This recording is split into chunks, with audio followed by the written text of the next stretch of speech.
have to figure out the ball. Just do it myself. I just want something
should be, right?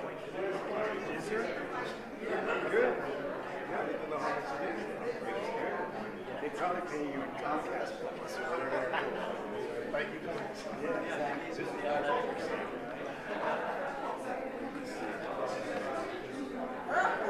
Give it to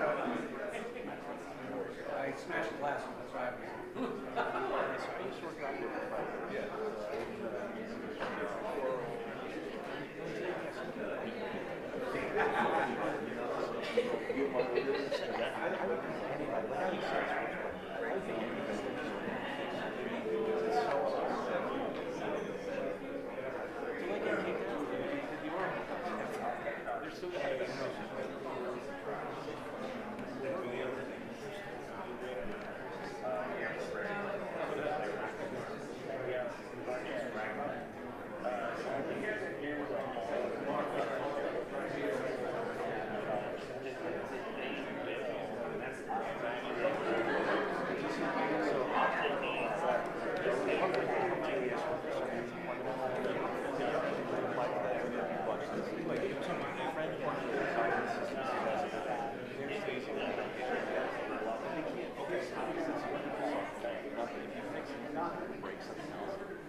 Has it really?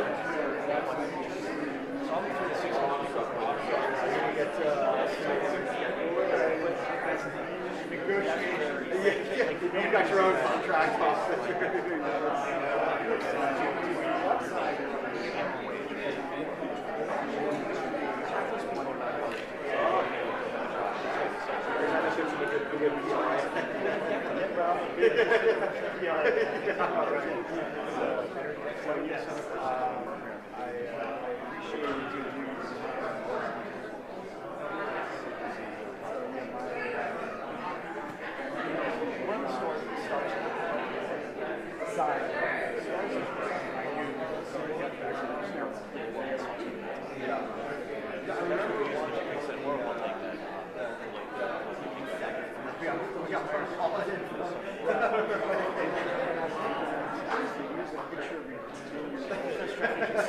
So much better than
else that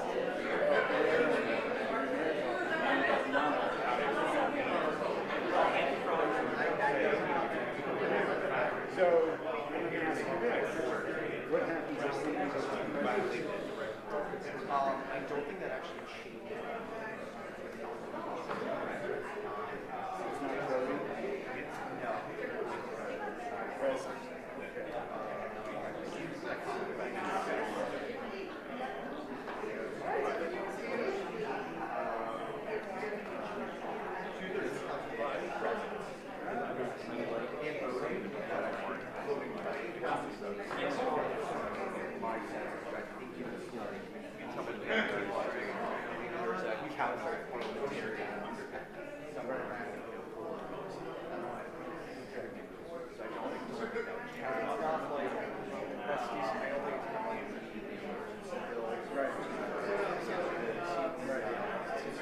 Well, yeah, you do, right, yes. What's the best way to reserve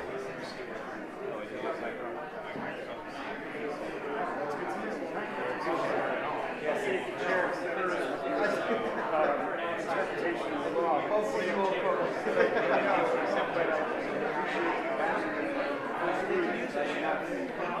not bothered. I don't think there's I think it's fair to tell right to know what to know.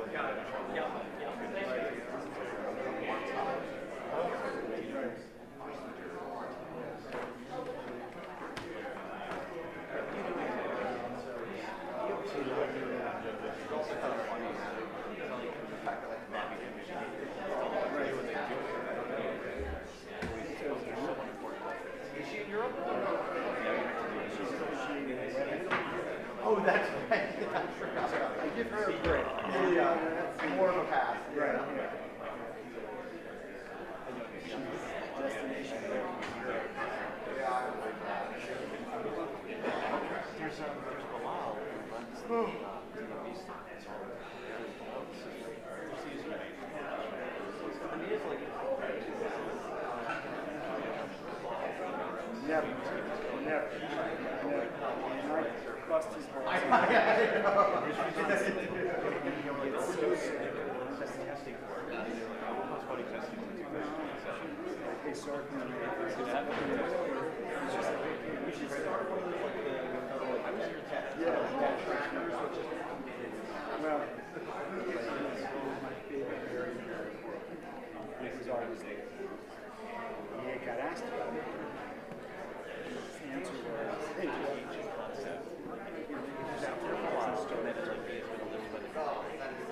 and I loved that program. It has been linked on my hard drive ever since it's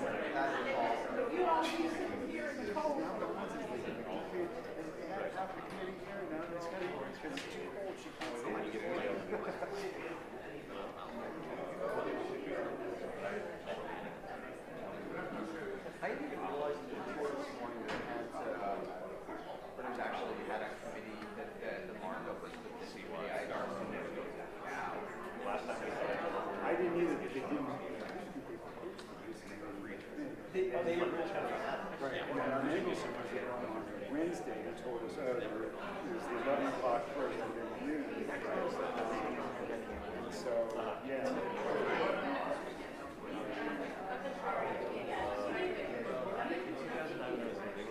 we don't want to get rid of servers. Because they're not basement. You got that.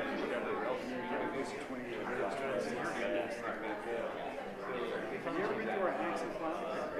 I tried to come. September 24th, rescue from the water. Oh, I just sent you a signal. Oh, perfect. Great. Yeah. They were great events. They really are a lot of fun. Very productive. Yeah. If they were using sponsors, Not much. I did one preview for the actual election, and I know we covered the election. And that, I mean, we mentioned it in the the context of other stories throughout. Never one day, one celebration where I actually needed some comments. He screwed out.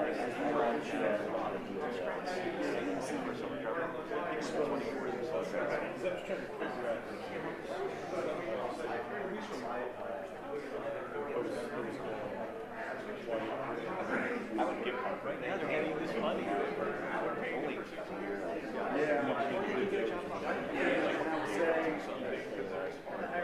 Sadly, part of this world, news organizations,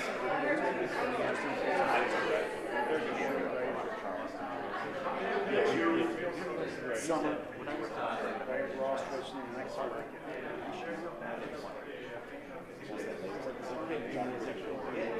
And so that's like 6 months that they're out. No, it says it more than 3 anchors and 2 reporters. They were all extended. They were all throughout the summer. And so, you know, and just like every day is, you know, simply because it's really what it is. So we're short stories. This pressure of all these people. So what's going to be pregnancy? Because it should have seen more than 5. I think there was also how much do you have to go?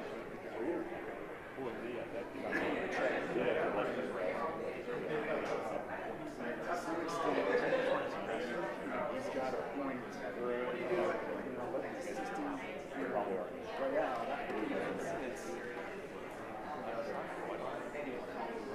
Well, I'll tell you what, all you gotta do is have one thing with Jack Evans. Oh, exactly. Right. Hear his take. Yeah. Oh,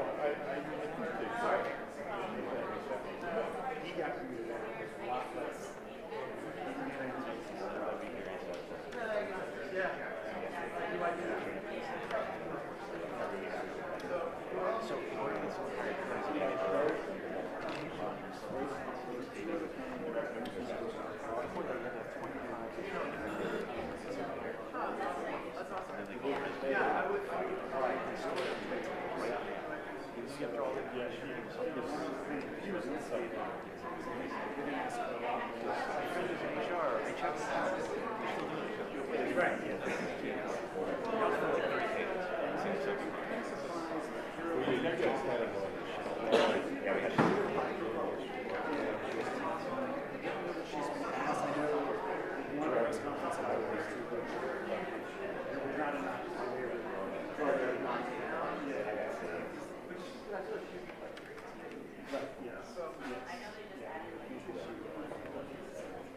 There's time for that. Hey, John, Rosie, how you doing?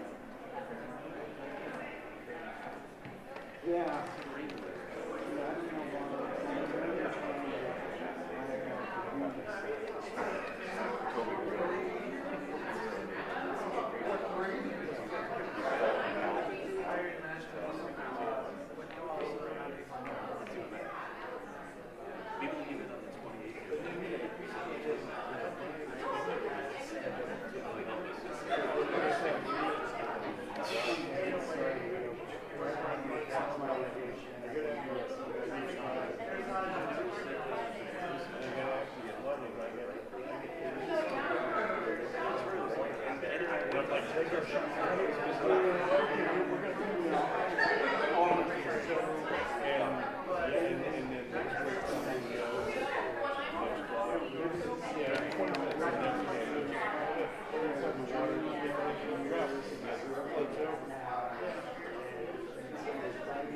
I don't know something else.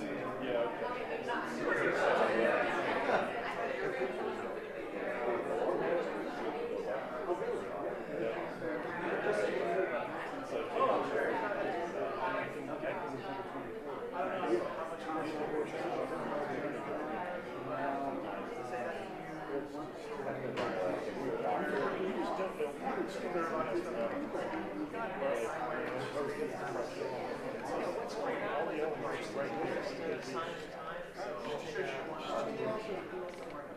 okay and do like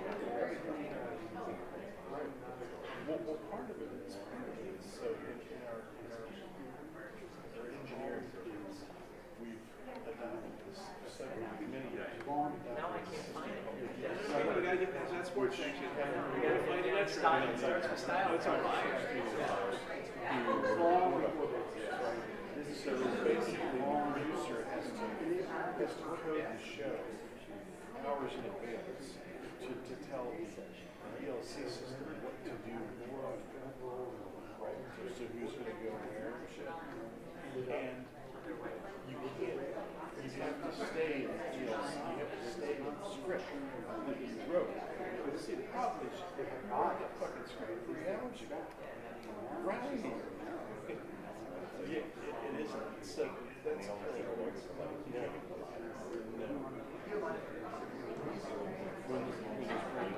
Right. Depending on how you do it. So yeah, it's really just DC, right? Yeah, just figure out which one to talk to. Well, you don't face on that.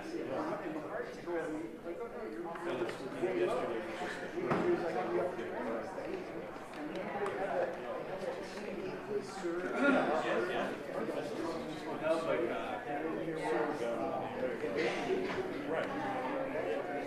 I know he made that, but they had that team, right? They did all this stuff on 8th Street. Remember all this stuff?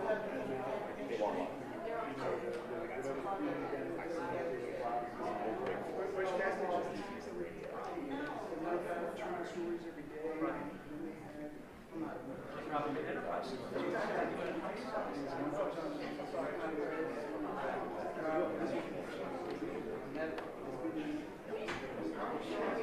Well, the next thing that our place is offshore.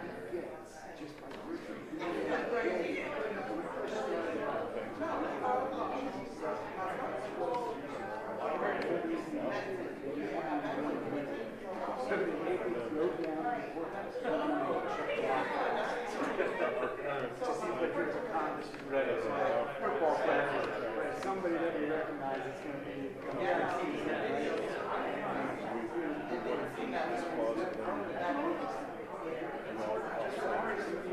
They don't call it offshore, they call it offset. Right, but we all know that it's actually, I think India's probably too expensive.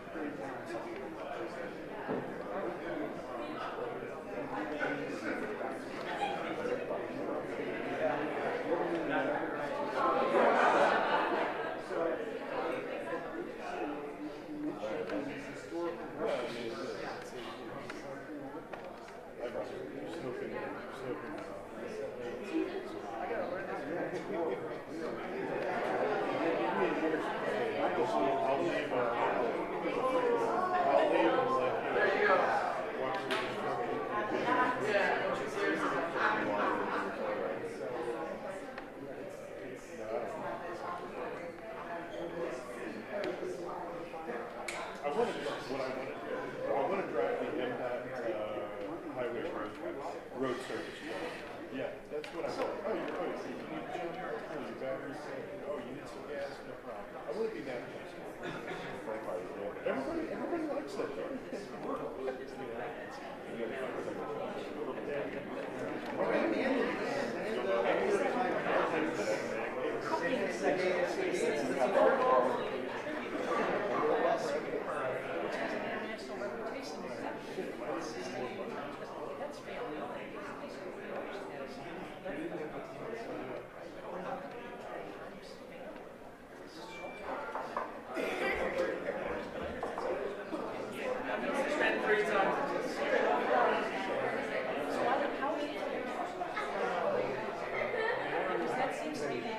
That, of course,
He's still here to Tammy, that's probably.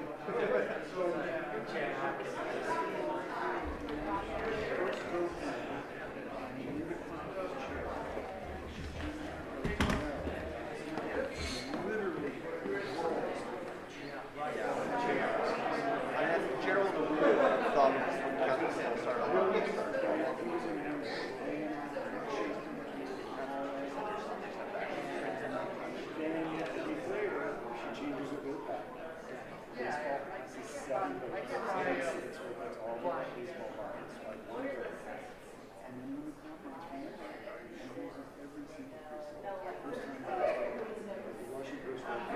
Oh, lovely.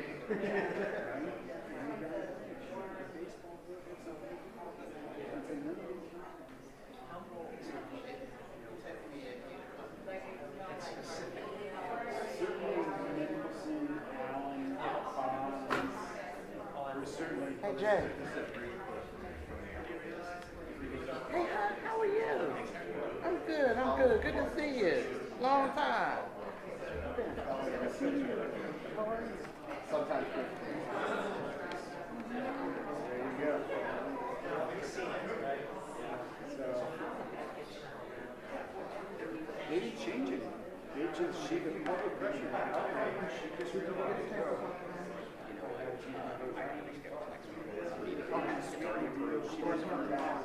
She flew back. She flipped back. So she was 4. So she was 4 and she voted no in her first vote. He technically cleared it up. He had it up.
It's probably going to happen. Yeah, they got their whole study on this. I remember one of the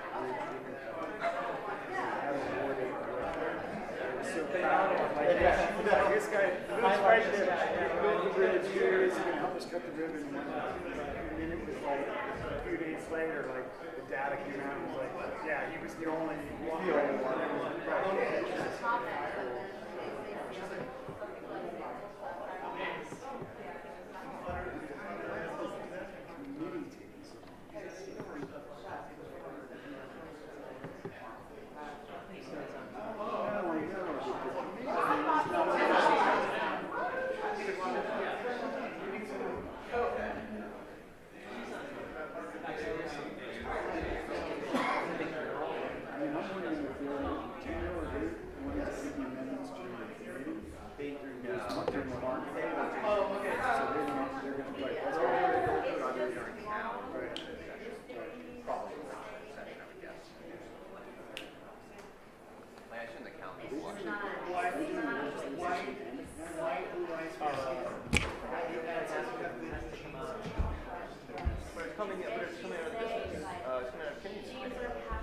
That's what I thought they were going to do.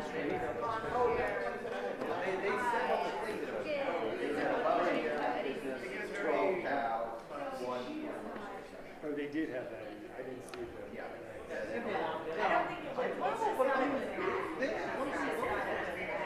Doesn't have to. But like, listen, I think it's like, once you get to like amended voter law, it's like people know the amendment's going to go down. The person will give their speech to get to the Here's what it's going to be a little bit. It's like that's what C-SPAN did to economics. It's absolutely going to be everyone's different one. I could be wrong. I think that the first vote yeah. I think it's gotten so much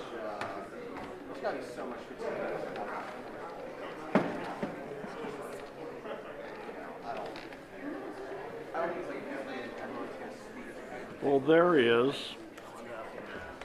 You want to swap out? You gotta find a way to see it. Yeah. Yes? Do you have your live view? Yeah. Okay. I don't have his presence. You on what? Oh, that kind of sucks.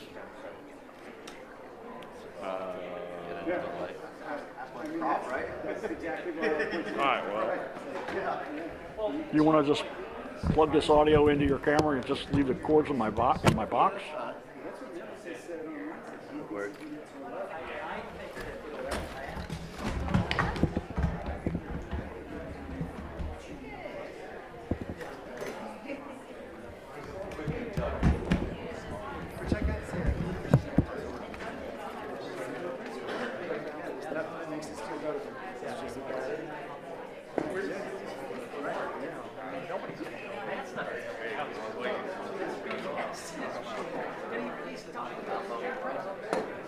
Well, that's what I had asked about, like, what does that do to your requirement for to get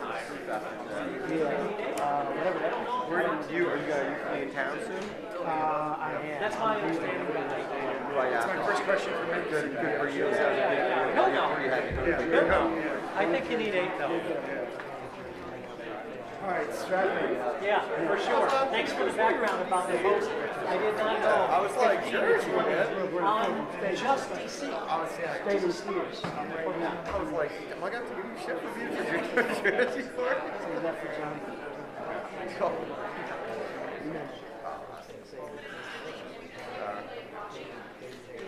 Oh, God. I'm out of New York, I got to take my shot.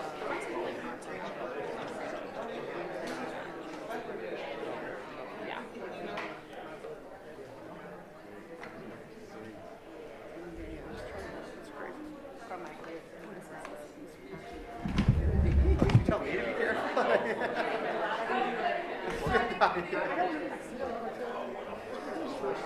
Well, it's usually that they double down on their thing.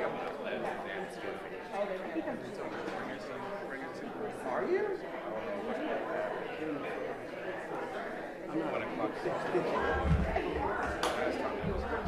What do you want me out of it?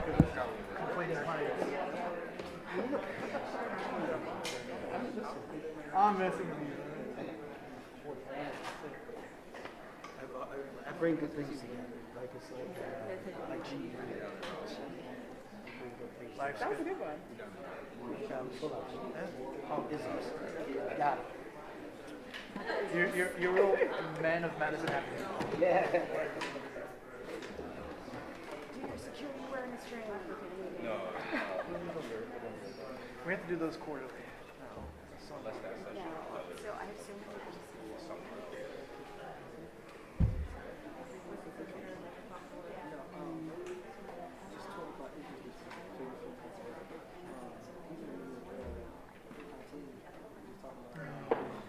I get them like 16 times. Oh, All at once. lovely.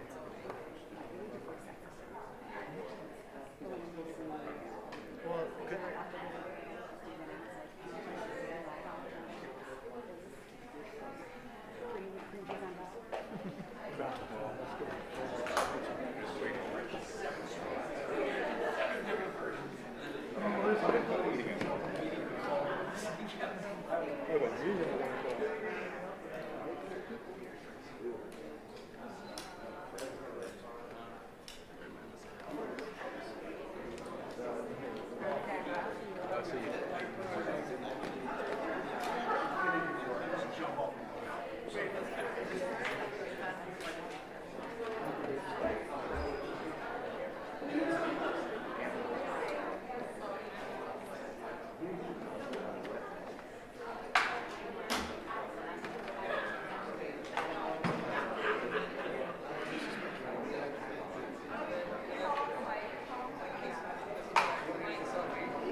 Yes.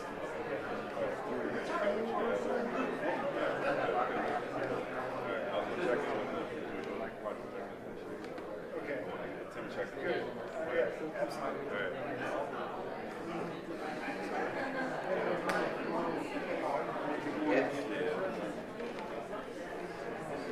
All right. I'm gonna let this.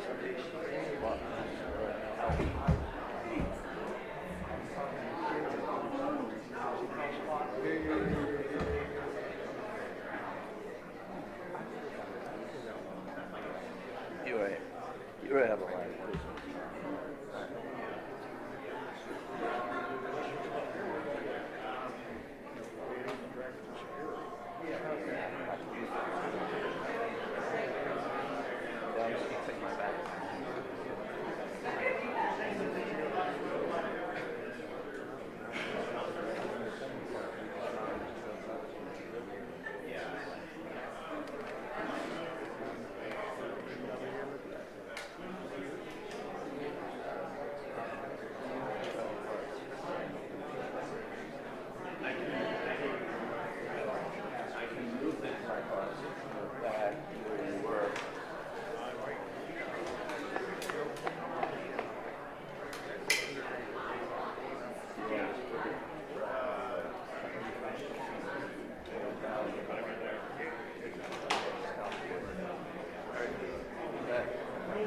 Thank you.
we're gonna take all the holidays and then come back in September. So everybody can breathe their vacation.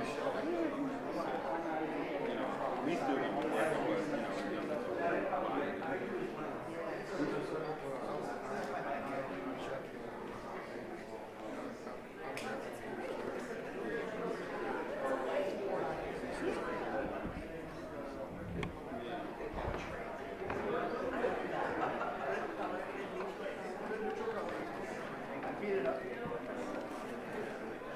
sure. You see my text? Yeah. I don't know what's now on our issue. I know. I'm saying what she was saying. I said, man, how you make up?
They was hanging. I said, okay, that's it. I ain't making no choice of decisions, boy. That's it.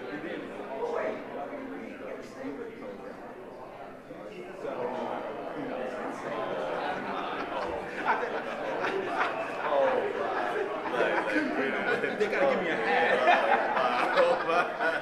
The thing you do for workers, gotta put that on. So it's a settle shot to that as well. I get it. I understand. I ain't mad at you. I mean, wear the name, but I'm not mad at you. I'm not mad at you. But it was the lightest thing. Just so Jackson. We're gonna be sitting in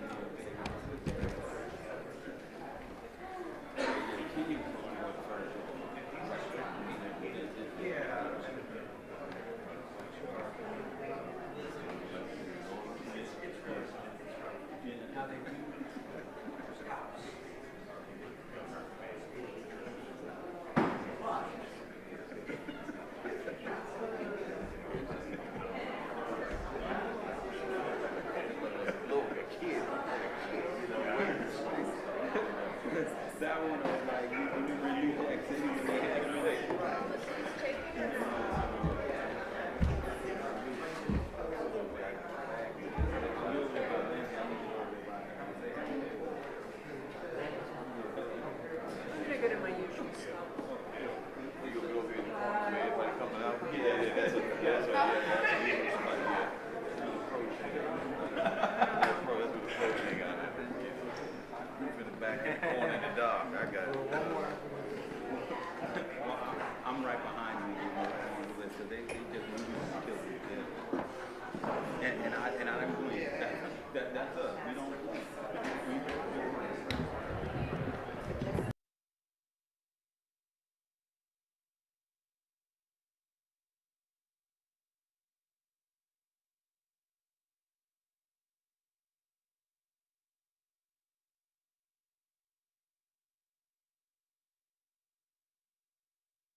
So all your gear was shipped to the. All my gear shipped, yeah. Wow. So, you know, it's a hard to staff, service need position, again, high threat, and knowing that state can recognize all of the writing on the wall here and go, hey, we might need to get that guy back. Just describe, knowing we're not in a skiff, we're in a and so I'm not going to ask you about which post, but what was the kind of work that you would have been doing in that post that's now not being done? So, security technical engineer, security technical specialist. Everybody who ever comes to the Foreign Relations Committee to be, as an ambassador or a nominee, there's one thing every one of them says when they describe what their job is, and that is to keep the employees of my mission safe. They always say that, and they're relying on people like you to do that number one priority. Yeah, for this being an America First and Americans First administration. The Secretary and others are going to eliminate DRL. Was your riffing more just because you were untenured? There's not an intent to eliminate this division. It's just like, who can we let go? Who can't complain? I mean, right. So there was 3 people that was in the department that I was ripped from. One of them was FS3, who had been here for quite a while. We just happened to be stationed in DC to support. So not exactly. thank you for sharing that. Absolutely. Sir, my name is Michael Duffin, resident of Alexandria. My family came here in the late 1800s from Northern Ireland Catholics. My great-great-grandfather was a street sweeper for the city of Chicago. My grandfather was a firefighter with the Chicago Fire Department. My father was a police officer with the Chicago Police Department. I come from a long line from public servants. After 9/11, I was a journalism major. I graduated from Northwestern with my graduate degree 2 weeks before 9/11. I wanted to serve. I wanted to do something for my government. It took a long time to get my job at the State Department. I eventually had to go back for another master's degree to get my foot in the door as a presidential management fellow in 2013. In between, I was a high school teacher. I started a model UN's program at my high school when I was at the State Department. In the Chicago area? In the Chicago area, yes. Fell in love with the State Department. I said, this is where I have to be. Quit teaching, went to grad school again, was one of 13,000 applicants for the Presidential Management Fellowship Program. Only 200 were accepted in 2013. This was the days of sequestration, as you probably remember. Yes. Got My my foot in first the door. year, that was my first year in the Senate. I felt I got here and then there was sequestration and a shutdown. I hope it wasn't because of my arrival. It wasn't you. But worked around the department. In 2015, I started working on counterterrorism. I was ripped from the Bureau of Counterterrorism. I was working, my entire office was eliminated. Employees work on terrorism prevention. So the people who get radicalized online, the people who get drink the ISIS or other type of terrorist ideology, we're experts. To your question about can we be 1, 2, 3. 1, 2, 1, 2. Good. Okay. Thank you.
two-parter.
I said good evening, but I had good morning.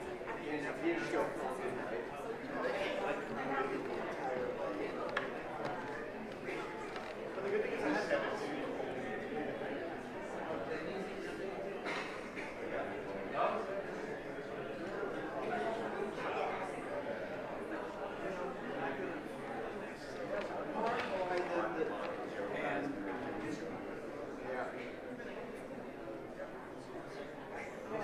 I was so curious who Mr. R. Yeah, that is not a name I would assume. But I really will. I also like Google it. I would be someone that did sound. So 36% of people signed up. Right. Only 36%. ChatGPT did my math.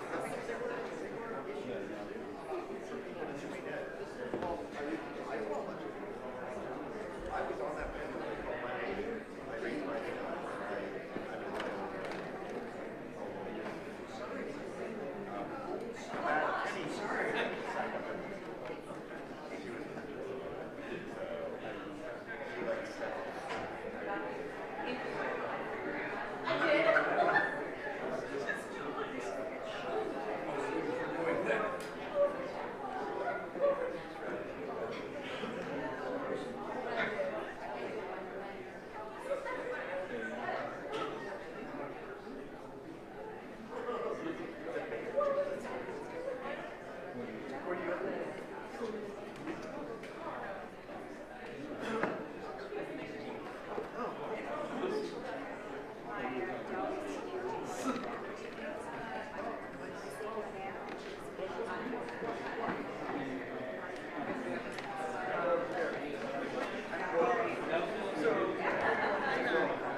Huh?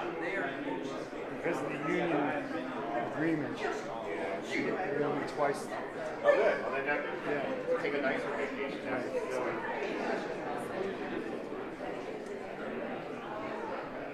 You know there's not anybody else.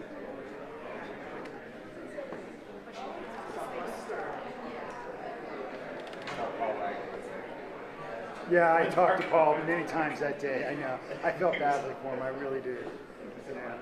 Yeah. What's up, man? Where's this guy in person? Yeah, everybody's got a doppelganger. Everybody's got a doppelganger. I guess. You know, after doppelganger. There's a lot more of that. after the genome was mapped, mathematicians went in and they determined that based on genetic differences that we all have, this to me is one of the most powerful things about the fact that we even exist. to exist based on the number of possible genetically different humans that could exist. So they were able to map that. Mathematicians were able to go in and figure out basically all of the different kinds of individual humans that could ever exist based on genes. And it's literally something like the rarity for us to exist is something like 20 zeros. And then they extrapolated based on all the humans that have ever lived, because there's a number. Like, you know, they can go back in time, there's a number. If you take that number and put that into the possible kinds of humans that could ever exist, it's 30 zeros.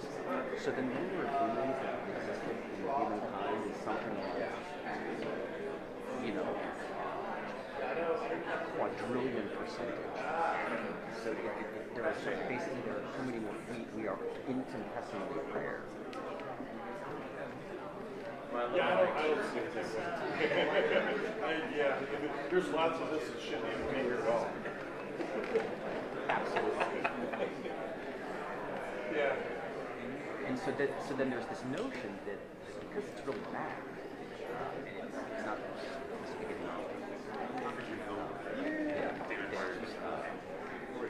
There could be people who Well, are you going to be on camera? like different. I don't know. And there should be doppelgangers. It's an hour and a half. I'm starting just to committee. Very close. Yeah, and because they don't even know. Tomas, do they have to do a cow analytics today? Where they pick people who So the actual voting is not until legislative session. and they're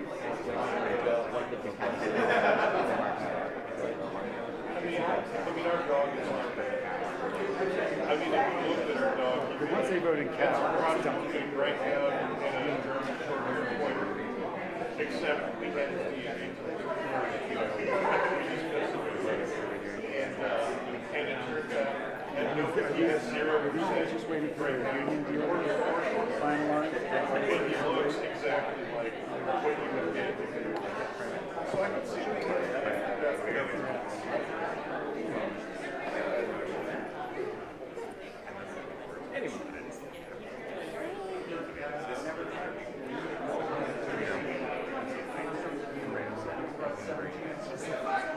Do you have any idea how many amendments?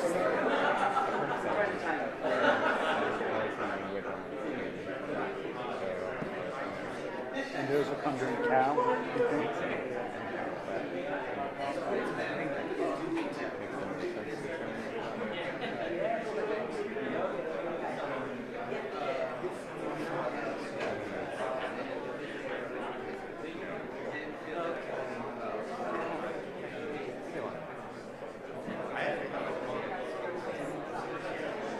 But now you got George and Parker, right? So I think it'll be a 10.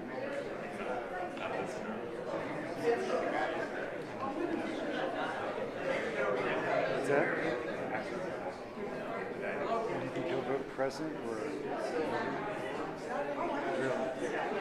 I prefer present is just a chicken shit piece of thing politician. Well, it is odd because I would think his ward would be up in favor. Is there any ward data on that?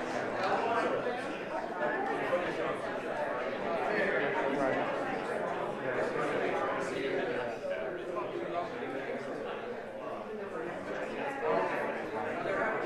And when's he up again? Not this year. Oh, he is going to be up next. Yep. I sent Suzanne. Bowser doesn't work for me. I'm going to. I think I can beat White. I think I can beat White. I think I can beat White.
For sure. Yeah, yeah. Awesome. Yeah, I am going to be out of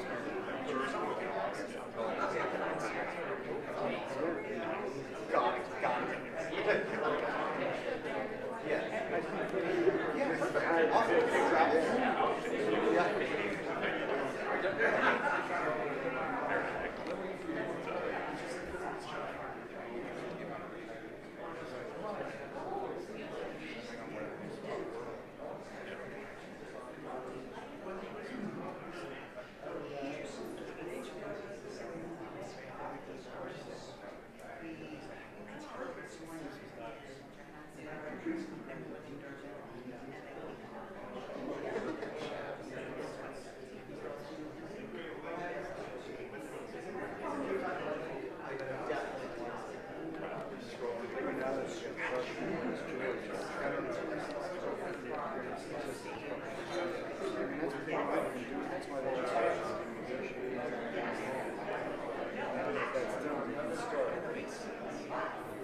Yeah.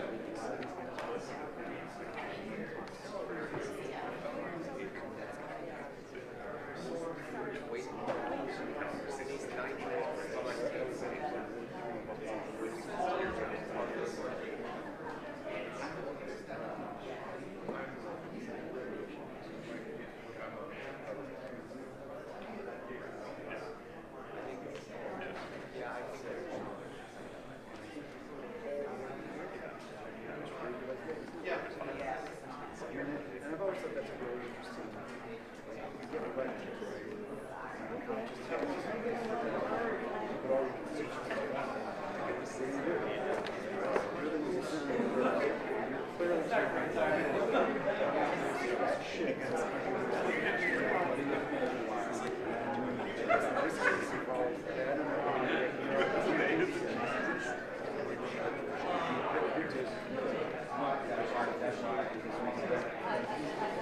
Travel.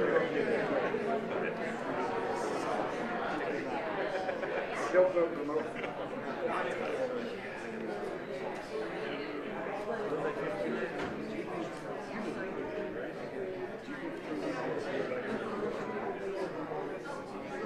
Get reelected. Yes, because there's nobody to start putting together a strong candidate. It's been very relatively, you know, I keep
Yes, we have.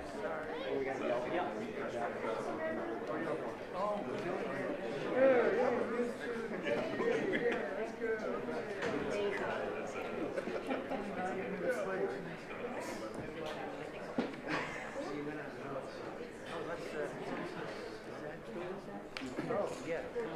Fine. I'm going over here. Only 9 minutes later.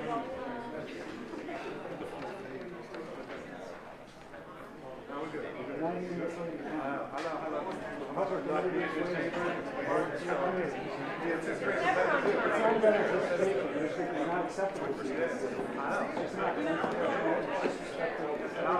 would you do it with your label?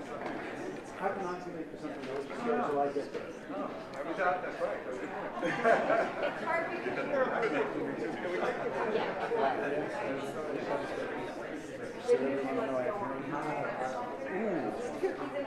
I didn't see it. That's fine. I don't care.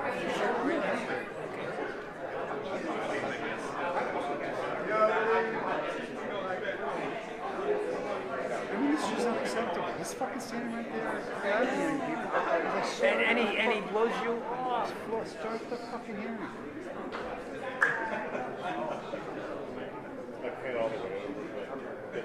Recording in progress. Recording stopped.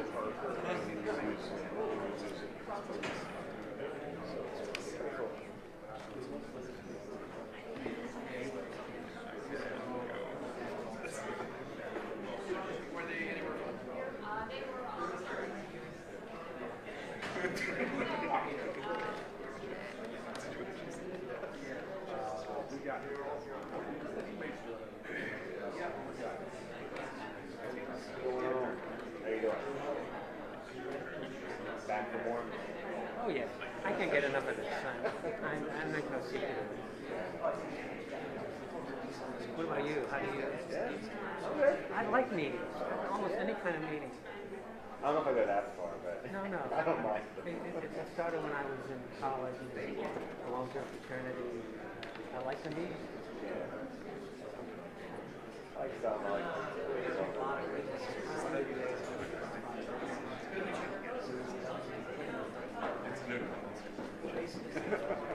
I'm never gonna do that. There's too much dark shit back there. Yeah. I'm running a serious campaign.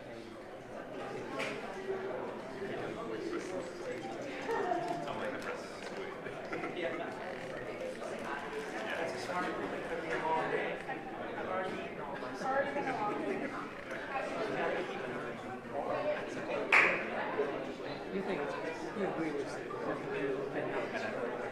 Now that they've done Janice, Socialist Janice, voting President Parker, more taxes.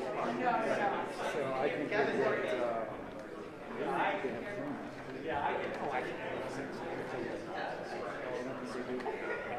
I get called out. Yeah.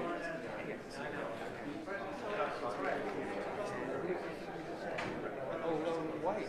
Yeah. right, but dude, you can't swing from there. Again, I keep taking the analogy to Linda Crofton baseball. Right? Yeah. She voted no at the last minute, killed the deal. She comes back a week later, votes yes. No different deal, same deal, just changes it because the public votes yes. Then runs for mayor, right? And loses every single precinct. Right? And I can see somebody on the phone or somebody deciding, say the NSF, do we let him make a big mistake and vote no? Or give him a lifeline so he won't see us, but it does us.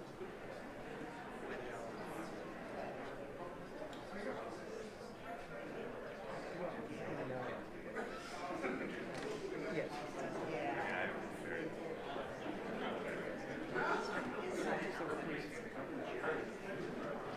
Okay.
good news. You guys are quick on the draw. I got to tell you.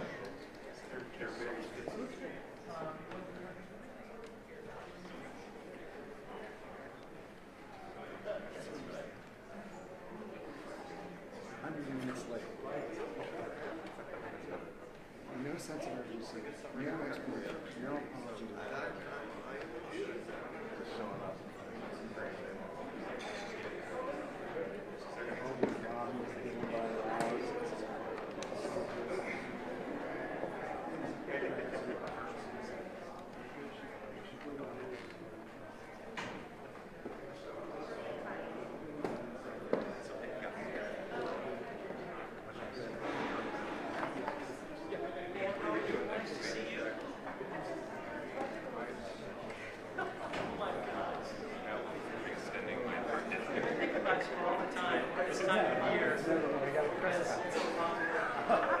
I'll watch any game I want to see around the fucking press room.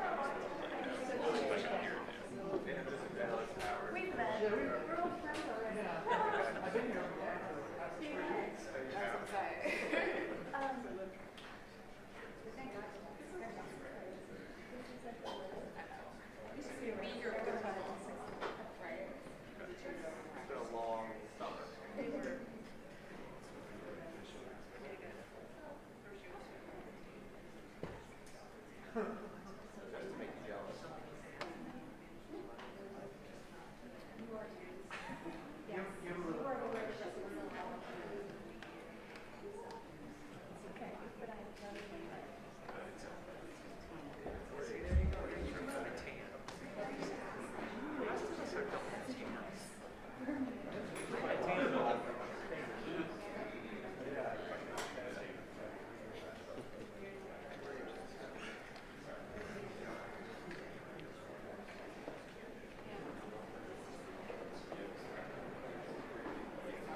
What's that?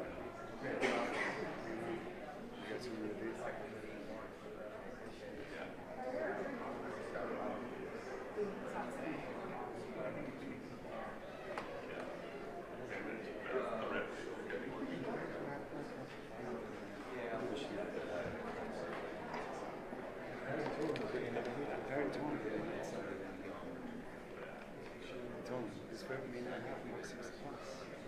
After I do my locker, I'm done. On vacation, I'm back home.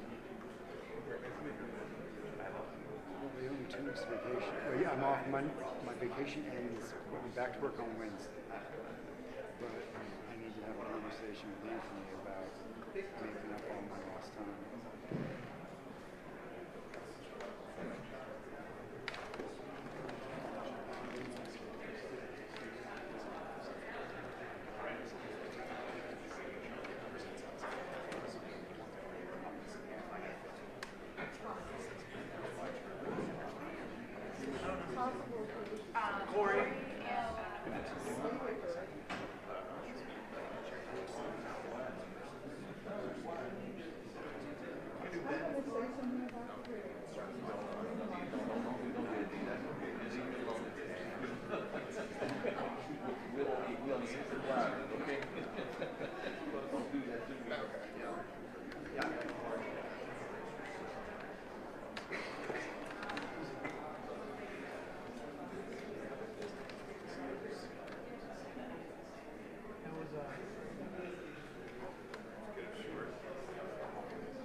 Recording in progress.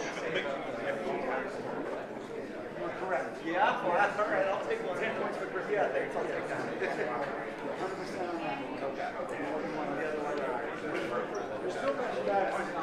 That's all. That's all. Funny part is so much. What if there's a fire? What if there's a fire and I have to get out of here? I'll burn down. Women in quarters first. Wait, Mark.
How can you tell?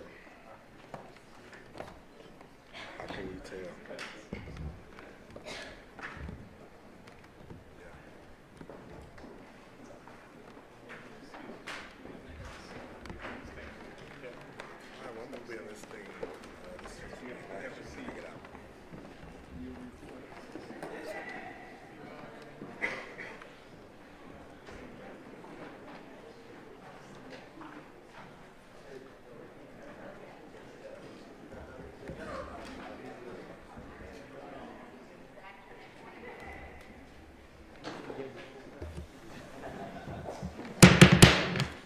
Good morning. I am Kenyon McDuffie, at-large council member and chair of the Council's Committee on Business and Economic Development. Today is a good day. Today is Friday, August 1st, 2025, and we're convening this additional meeting of the committee in person in room 500 of the John A. Wilson Building, as well as via Zoom. We're also streaming live on the council's website. The time is 12:52 p.m., and I'm calling to order this additional meeting of the committee. For the record, I'd like to note that we have a quorum, which consists of myself, at-large Councilmember Anita Bonds, Ward 6 Councilmember Charles Allen, Ward 7 Councilmember Wendell Felder, and Chairman, no, I guess not, Disappearing Act. Today, the committee will consider and vote on Bill 26-288, the Robert F. Kennedy Campus Redevelopment Act of 2025. I introduced Bill 26-288 along with Chairman Mendelson on June 20th, 2025. The bill was sequentially referred to the Committee on Business and Economic Development and the Committee of the Whole on July 1st, 2025. The committees held 2 public hearings on the bill, the first for public witnesses on June 29th of this year, and the second one for government witnesses and representatives from the Washington Commanders on July 30th, 2025. In late April of this year, the mayor unveiled a term sheet outlining the deal with the Washington Commanders that will serve as a catalyst for redeveloping the RFK Stadium campus. However, the term sheet as presented fell a little short of what I thought DC residents and DC-based small businesses deserve. Since then, I've worked along with my colleagues on this committee and across the council, the chairman, to negotiate a better deal for the District of Columbia, one that delivers additional revenue, a robust community benefits agreement, more jobs and stronger labor protections for DC workers, a stronger requirements for significantly more small business contract participation. Improving this deal was not done in a vacuum. The feedback was heard directly from residents across the District of Columbia via marathon hearings, town halls, emails, social media.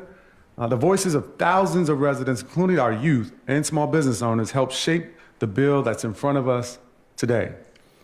I've said this from the very beginning. This deal is about more than simply building a football stadium.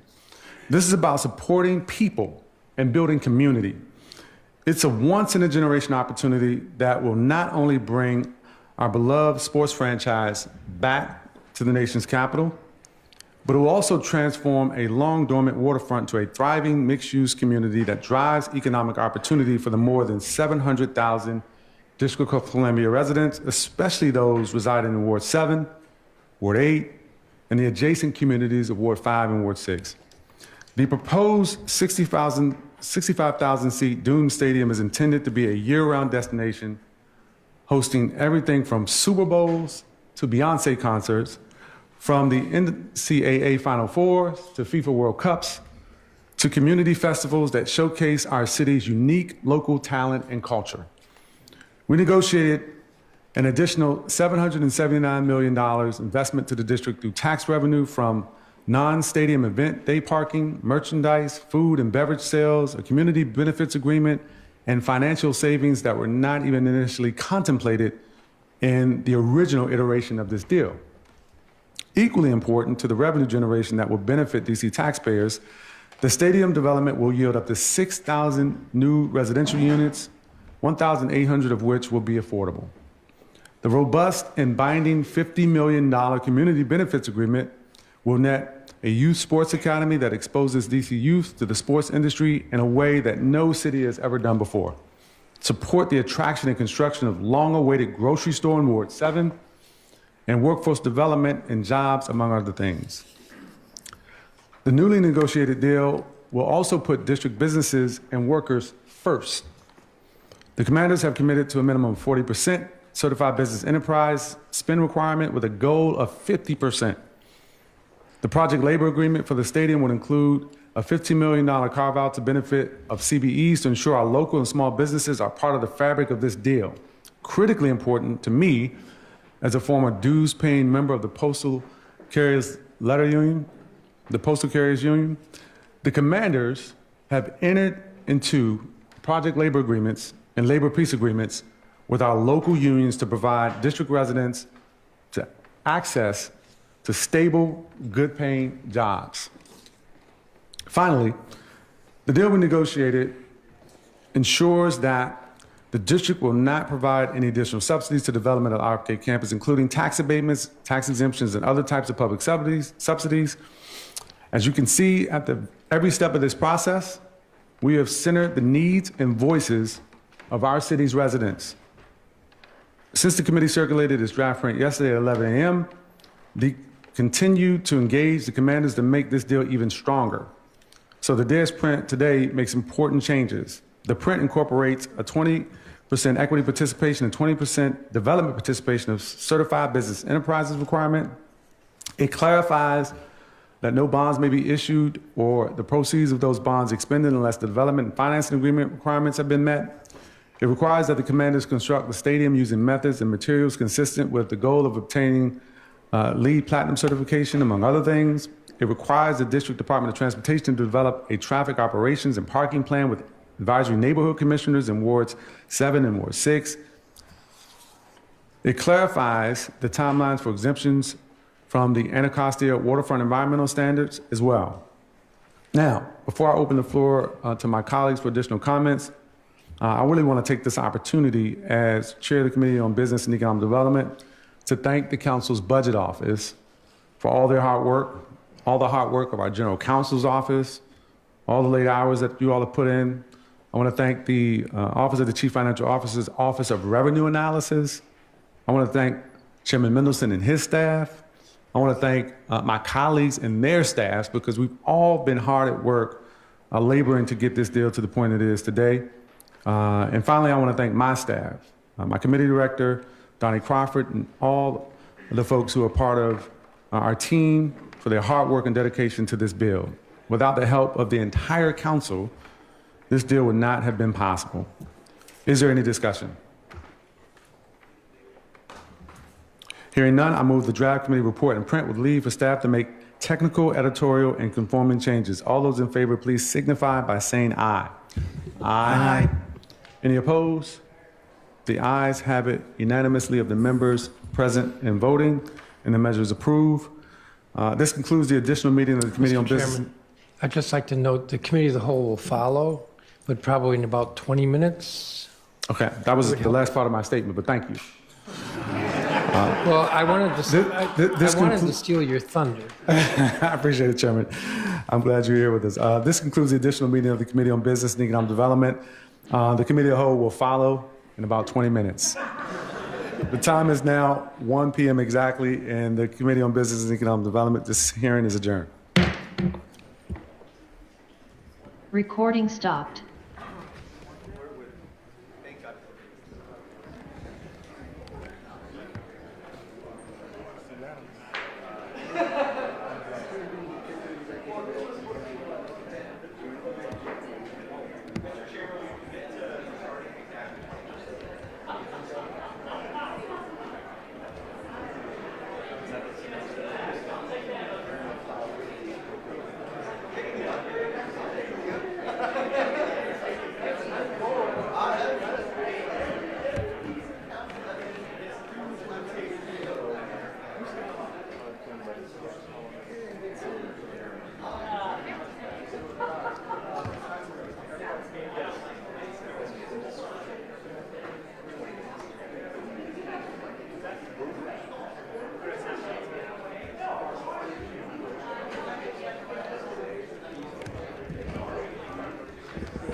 Hey, Nasha. Nasha, this is Marquez. Are you there?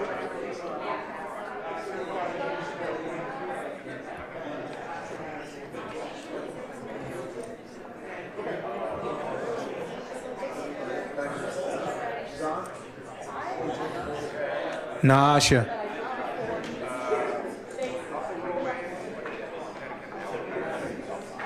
Hi, good morning. Can you come on a video for me right quick, Nasha? Yeah, give me 1 second.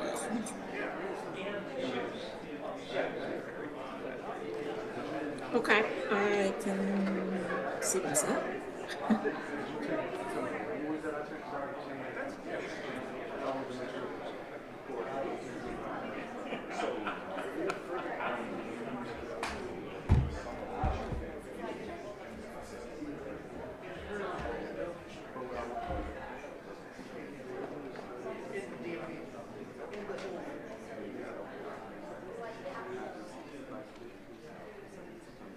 Mitch, can you hear me?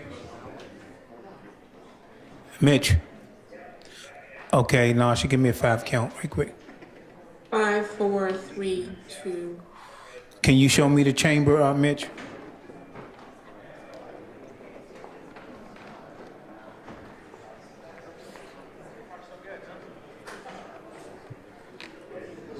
You got it, Nasha? Yep, wonderful. Thank you. Thank you. Do a sound check too, if that's okay, because I'm in a weird place. Can you hear me okay? Yes. Great. I'm using phone audio just to be safe. So thank you very much. Marquez, can you hear Councilman Nadeau? Yes, I could. Good morning, Ms. Madone. Okay, we should. Friend, it's afternoon. It is definitely afternoon. It's been a long day already. And look where I am. Can you hear me, council member? I can hear you. Okay, thank you.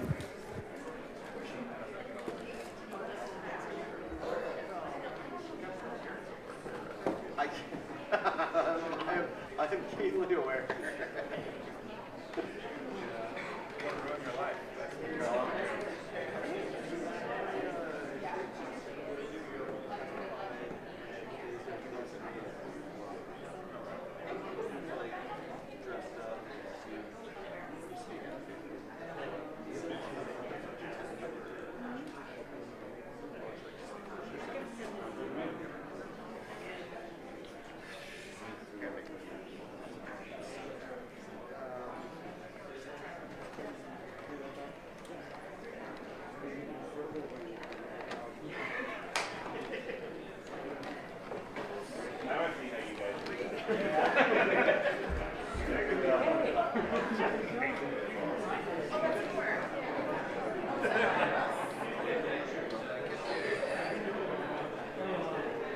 Recording in progress.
SD card out for just a minute. I'm just going to log those 2 sound bites and then I'll be right back. The SD card. Could I borrow it for just a second? I promise I'll get right back to you if they start. Thank you.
I appreciate it. I think about it all the time. I've told a million people you did it. Well, you know, if you just get a million people to go with kids, you know, and all votes, you know, they'd be. Almost, if I hit Powerball for like 900 million or something, yeah. I'll do that. Just gonna have them inducted, like just like this. No, I'll go ahead and pay. Like live people from all over the country. Go visit the museum. And stay in a hotel. I would do that. That's not rad. You rolling? No, okay. Well, you sort of went like that. Doing okay? I'm doing fine. How are you doing? It's Friday, and this isn't NTSB. The most honest thing I Have you been over there? No. Oh, that's worse than Capitol Hill. I mean, I've been there in the past. But I mean, just to get into that place. Oh, you're not kidding. I always park up. Yeah, by the post through office. And walk down the stairs. Yeah. And then down the escalator. Yeah. And all that. Try doing that with a wagon. Well, thanks.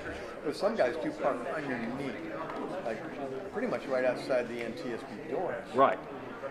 But I'm afraid I get lost down there, and I'm never. I'm telling you, I was there for the first day, and it was like, holy cow. Just a few days ago when they were showing the film, when you.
I'm calling to order this meeting. This is a additional meeting of the Committee of the Whole of the Council of the District of Columbia. I'm Phil Nichols, Chair of the Council, Chair of the Committee of the Whole. This is an additional meeting, as in it's not a regularly scheduled meeting. Today is Friday, August 1st, 2025. The time is 1:22 in the afternoon, and we are meeting in room 500, the council chambers of the Johnny Wilson Building. This meeting is being televised on Council Channel Cable Television 13. It's also available on the Council's website, www.dccouncil.gov. This meeting is following a meeting of the Committee on Business and Economic Development, and this meeting will be followed by an additional legislative meeting of the Council. We have one item of business for this meeting, and that is consideration of Bill 26-288. Before we get there, we have to first determine whether we have a quorum. I believe there are several members who are participating virtually. Mr. Cash, would you call the roll? Chairman Mendelson. Present. Councilmember Allen. Here. Councilmember Bonds. Here. Councilmember Felder. Here. Councilmember Fruman. Present. Councilmember Henderson. Here. Councilmember Lewis George. Here. Councilmember McDuffie. Here. Councilmember Nadeau. Here. Councilmember Parker. Here. Councilmember Pinto. Present. Councilmember White. Present. Mr. Chairman, you have a quorum. Thank you. As I said, we have one item for consideration. It's Bill 26-288, entitled the Robert F. Kennedy Campus Redevelopment Act of 2025. This bill was sequentially referred first to the Committee on Business and Economic Development, chaired by Councilmember McDuffie, and then here to the Committee of the Whole.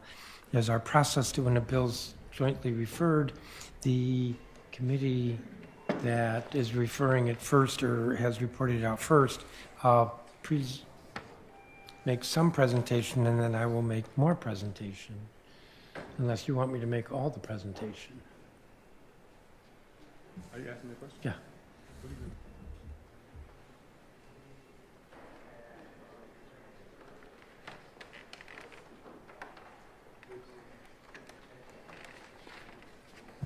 Thank you, Mr. Chairman. Today marks a proud and hopeful moment for our city. After months of public engagement, thoughtful negotiation, and hard work, the Committee on Business and Economic Development has unanimously approved the deal to bring the Washington Commanders back home to Washington, D.C., to the RFK Stadium site where they belong. This legislation before us is the result of countless hours of deliberation, listening to district residents, and engaging in meaningful conversations about what this site should represent. In late April of this year, the mayor unveiled a term sheet outlining a deal with the Washington Commanders that would serve as the catalyst for redeveloping the RFK Stadium site. As I mentioned earlier, there are areas where this deal fell short of what DC residents and DC-based small businesses deserved. But since that time, over the course of the last several weeks, I've worked along with the chairman and my other colleagues on the council to negotiate a better deal for DC residents, one that delivers additional revenue, a robust community benefits agreement, more jobs, and stronger labor protections for our DC workers. The feedback we heard directly from residents across the city has been positive. The one consistent theme that has resonated across the community is that residents want the Washington Commanders back in Washington, D.C., and back to their winning ways. As I've said earlier, I've said this from the very beginning, this is about more than simply building a football stadium. It's about really supporting people and building community. And I think that's where we've arrived with the deal that is before us today. And so I'm excited about the bill that we have before us, all the hard work, late hours, negotiations that have gone into providing much better agreements for District of Columbia residents, for District of Columbia workers, and for District of Columbia small businesses. And so I would ask that everybody support this bill that is before us today, and I want to thank all of my council colleagues, my team for their tireless efforts throughout this process, This has truly been what I characterize as a collaborative undertaking, and I'm grateful for each of you. Without the partnership and the commitment, this would not be possible today. So with that, back to you, Chairman Mendelson. Thank you, Councilmember McDuffie. So we circulated the materials for today's meeting yesterday, but we have what I call a dais print that we circulated a little while ago. The dais print is identical to the print that the Committee on Business and Economic Development approved. The differences between what we circulated yesterday and the print before us is that there is incorporated provision regarding 20% equity participation and 20% development participation of certified business enterprises. Clarifies that no bonds may be issued or the proceeds of those bonds expended unless the development and financing agreement requirements have been met. I think earlier the version yesterday simply said that no money could be spent as opposed to the proceeds from the bonds. It requires that the commanders construct the stadium using methods and materials consistent with the goal of obtaining version 5 LEED Platinum certification, among other things. Requires that the District Department of Transportation develop a traffic operations and parking plan, develop it in consultation with the ANCs in Wards 6 and 7 and with the developer. And it clarifies the timelines for exemptions from the Anacostia waterfront environmental standards. Those are the changes from what I'm moving and what was circulated yesterday. And before I go further and before I forget, I move the print for approval by the committee. And when this legislation was first presented to the council, the provisions were that there would be a subsidy of $500 million for the construction of the stadium, that in addition there would be subsidies or funding for the construction of 2 garages for a total cost of $356 million. And I will say, because there has been concern expressed about this, whether there would be any cost overruns, the legislation makes clear, I think this is a bit of a change from the legislation as introduced, but it's not a change from the term sheet, that any overruns are the responsibility of the team and not the city. So our maximum upside, as folks would say, is $856 million in these subsidies. And the council included in its budget approval earlier this week the funding of these amounts to the extent that the funding is in either FY26 or in the capital improvement plan, the CIP, for the 6-year CIP. And the debt service is covered as well. When this was presented to the council, the deal also included that there would be a number of additional benefits for the team, which included roughly $1.5 million in taxes that either would go to the stadium or would be abated, and then some additional benefits such as parking revenues. As Councilman McDuffie noted, unless there's objection, I will continue. And if there is objection, I'll still continue. As was announced last week, the team had agreed to a number of changes, what I would characterize as improvements for the deal with regard to the district government or the district taxpayer. So there will be revenue sharing of parking revenues. Parking revenues from non-stadium event days will go to the city. And that's estimated over 30 years to be about $260 million, although I will note that the team's estimates are about $430 million, so it's higher, and we'll see. In addition, changes are that parking taxes will be imposed and go to the city, and that most sales taxes will also come to the general fund. That would be sales taxes on general merchandise, on food and beverages.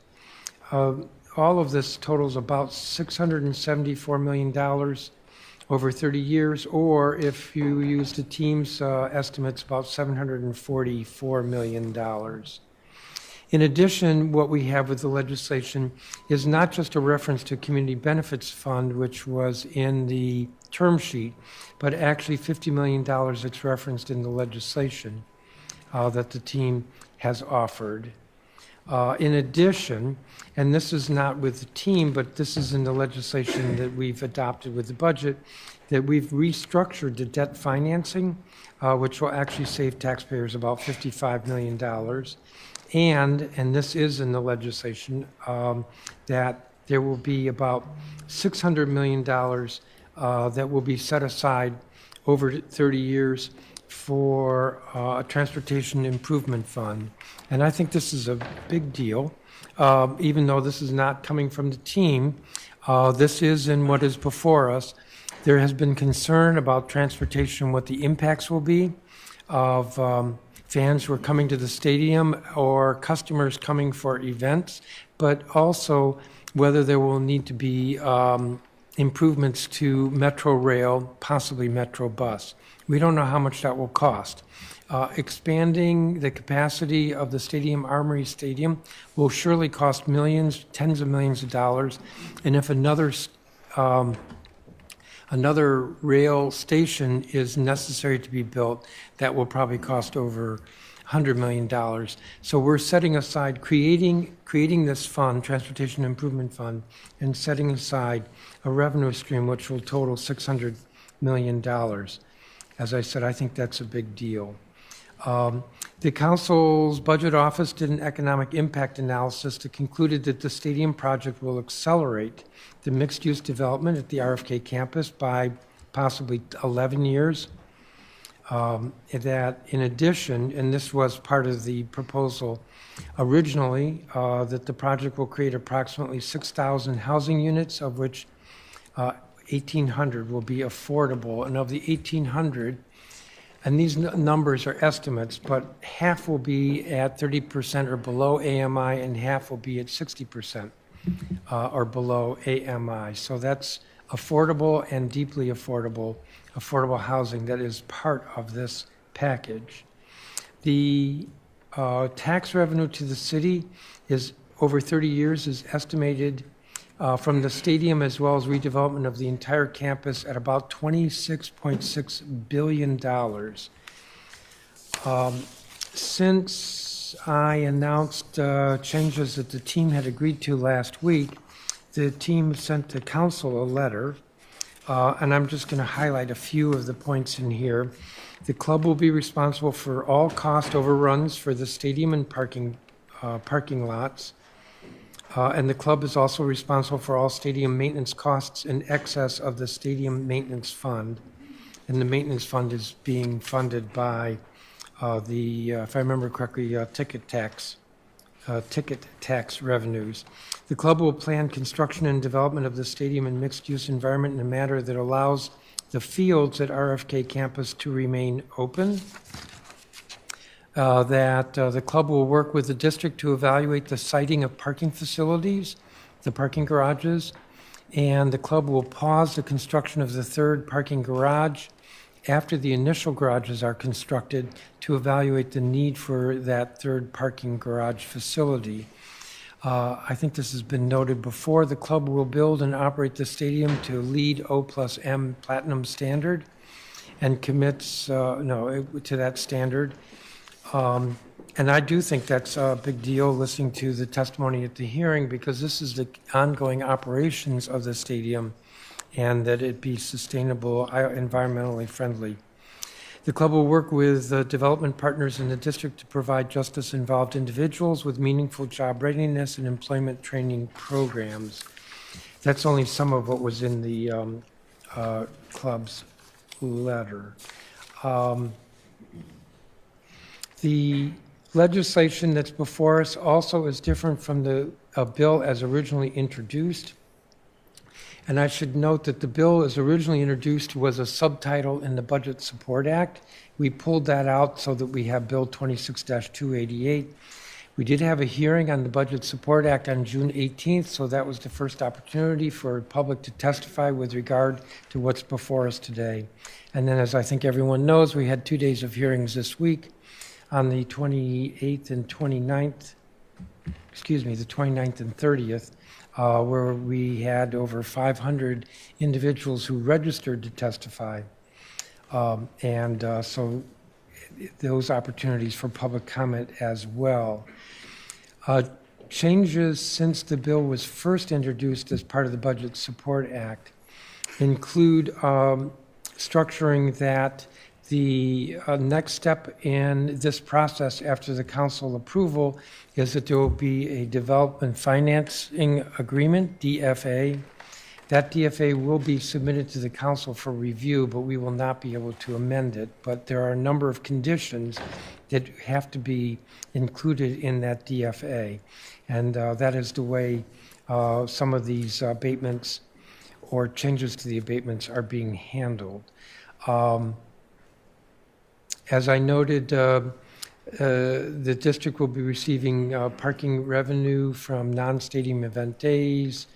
The commanders will be locating their sales office and senior leadership offices in the district. There is a development milestone chart with rent acceleration as a penalty if development of the mixed-use parcels is delayed. And that's an important provision that a number of people testified to. What if the development never occurs? Well, I'm confident it will occur, but we do have this milestone chart in the legislation with rent acceleration as a penalty. And that rent will be substantial. I'd mentioned before the 20% equity participation and 20% development participation of CBEs, and also sets a 40% floor with a goal of 50% of the adjusted budget for the project in the development financing agreement. There is a preference in the legislation for CBEs in wards 7 and 8, and wards 5 and 6 are added to that. It's a 10% preference. The legislation clarifies that the proceeds from bonds cannot be expended unless the development and financing agreement requirements have been met. The commanders will construct the stadium using methods and materials consistent with the goal of obtaining a LEED Platinum certification. And I already mentioned about the operation at a LEED Platinum status. A Department of Transportation traffic operations and parking plan.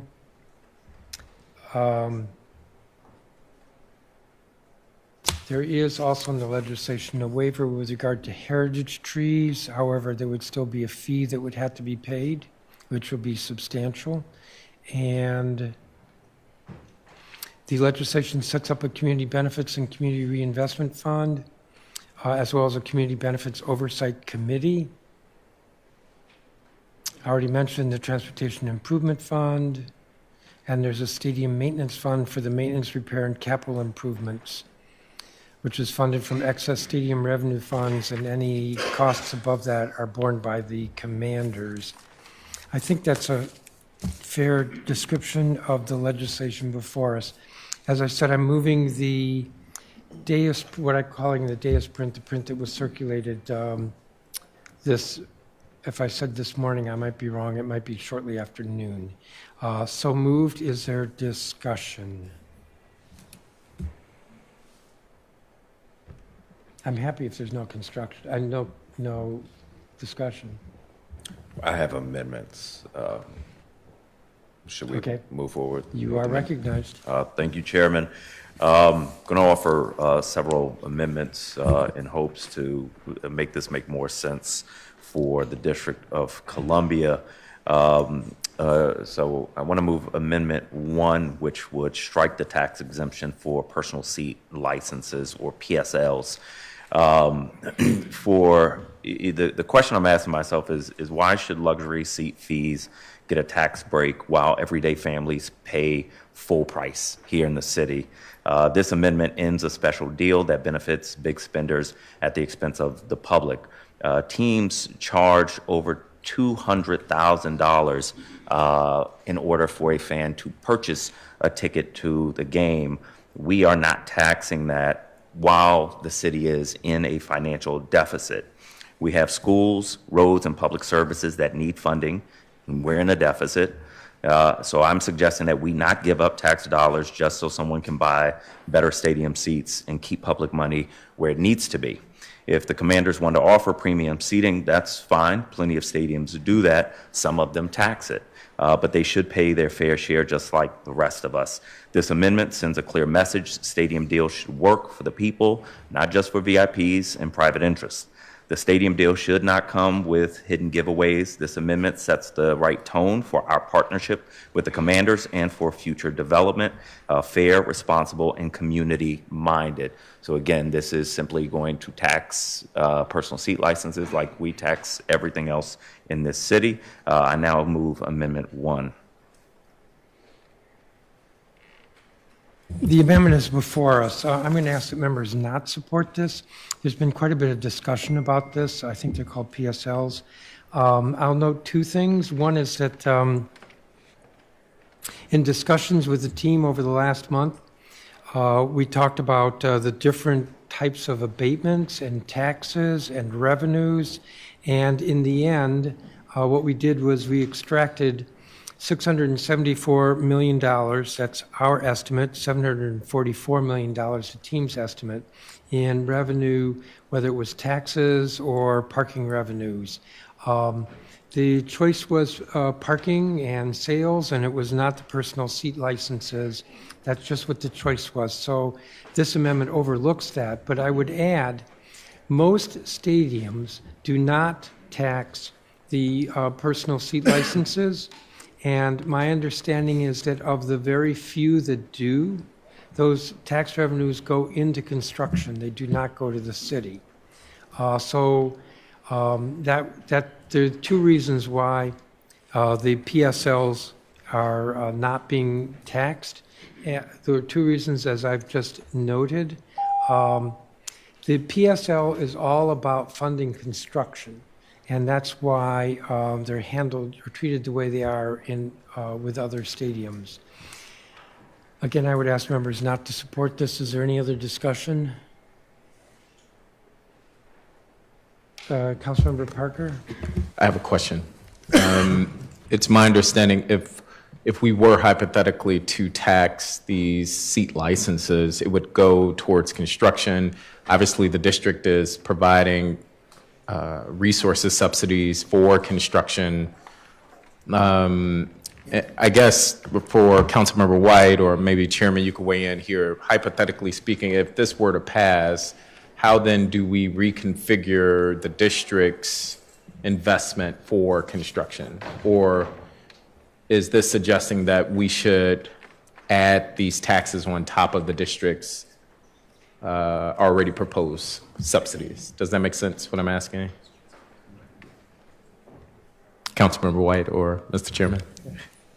I'm happy to respond. Councilmember White? Thank you, Councilmember Parker. So yes, to your point, the city is putting in money for construction. So this could be seen as a way that we recoup our investment. As it stands right now, we, over 30 years, are going to bring in about 600 some odd million dollars, but we're putting in over $1 billion. So this would reduce the loss of revenue on the district, and specifically the money we're putting in for construction. This can help us repay that.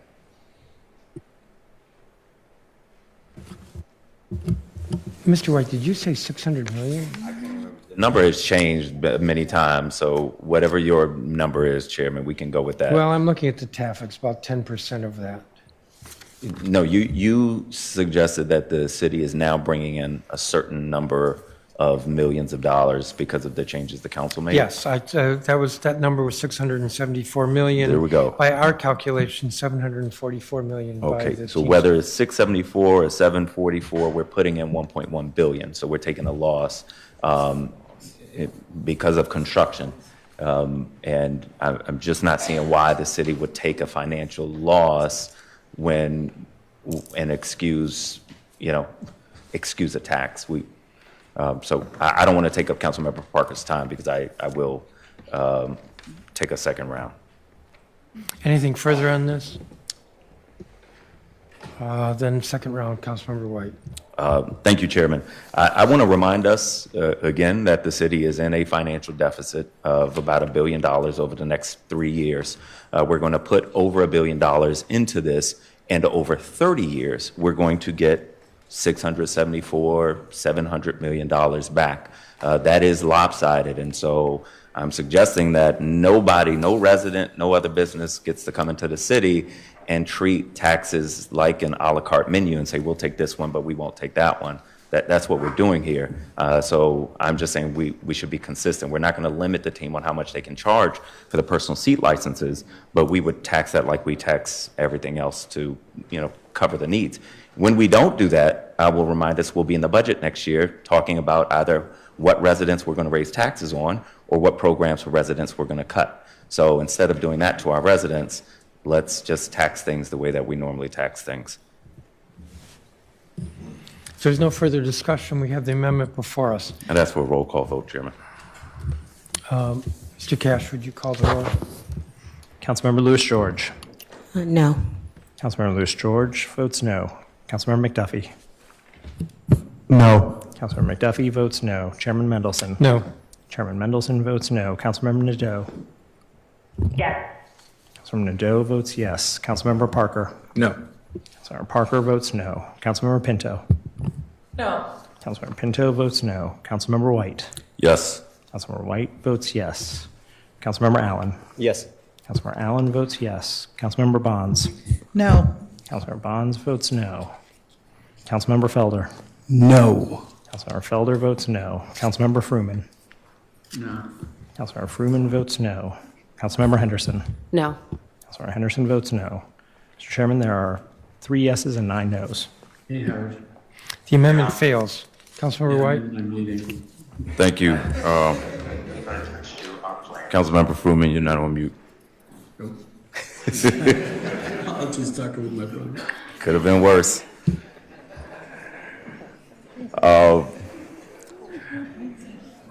Councilmember White, I think you had 4 amendments. Number 2? Thank you, Chairman. Amendment number 2 would create a revenue sharing agreement between the team and the district. It would require that the district receive 10% of all gross sales receipts from Commander's events. The question I ask myself is, why should the city commit to funding over 26% of the development of the site while not receiving any portion of the true revenue? If the team profits, I believe the district should profit as well. The Commanders are using public land and public money. It's only fair that the public gets something back in return. This amendment helps bring real dollars back to our neighborhoods, money that can support schools, parks, transit, and public safety. A $1 billion franchise shouldn't get a fair ride while the district residents are not. If they're doing business here, they should contribute directly to the community that is supporting them. This revenue sharing plan turns stadium hype into lasting impact, making sure that DC benefits every time the Commanders fill those seats. Taxes are a cost to the consumer. Revenue sharing is a cost to the team. At this time, I move amendment number 2.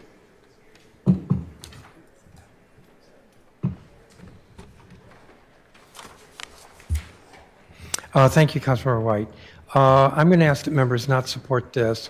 I'm going to start with a question which I hope gets a brief answer. Mr. White, did you discuss with the team this proposal or discuss with them the economics behind their construction of the stadium? No, Chairman.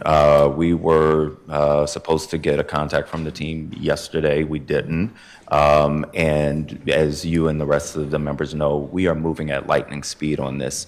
Okay, well, I asked that because you did say in your remarks a moment ago that the city should get something back in return, which is sort of overlooking that, well, we're getting all the benefit of the economic development on the private parcels. We're getting tax revenue off of the stadium as well as the mixed-use parcels that we are getting over 30 years. What did I say at the beginning? $26.6 billion. So the city will be getting $26.6 billion.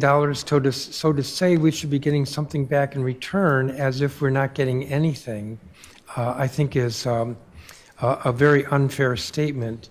In addition, you noted the 26% 26% of the development is being funded by the district, that would be the 500 million plus the 386 million. And my recollection is when looking at the comparative analysis in the Robert Bob report, that 26% was either low or it was it was kind of, it was not at the high end in terms of public subsidies. It was at the low end of public subsidies. So I totally get that it sounds appealing to say, well, there should be revenue sharing, but there is revenue sharing, and the district's contribution is not extraordinary. Again, I would ask members to not support this. Is there further on the amendment? Chairman Mendelson. Councilmember Fruman. Thank you very much. Folks might eventually be puzzled because I'm going to be voting against these amendments, and then I'm also going to vote against the bill as a whole. There have been a ton of conversations with the commanders about the economics of this deal, and for example, going back to the PSL, I mean, they pushed hard on the idea that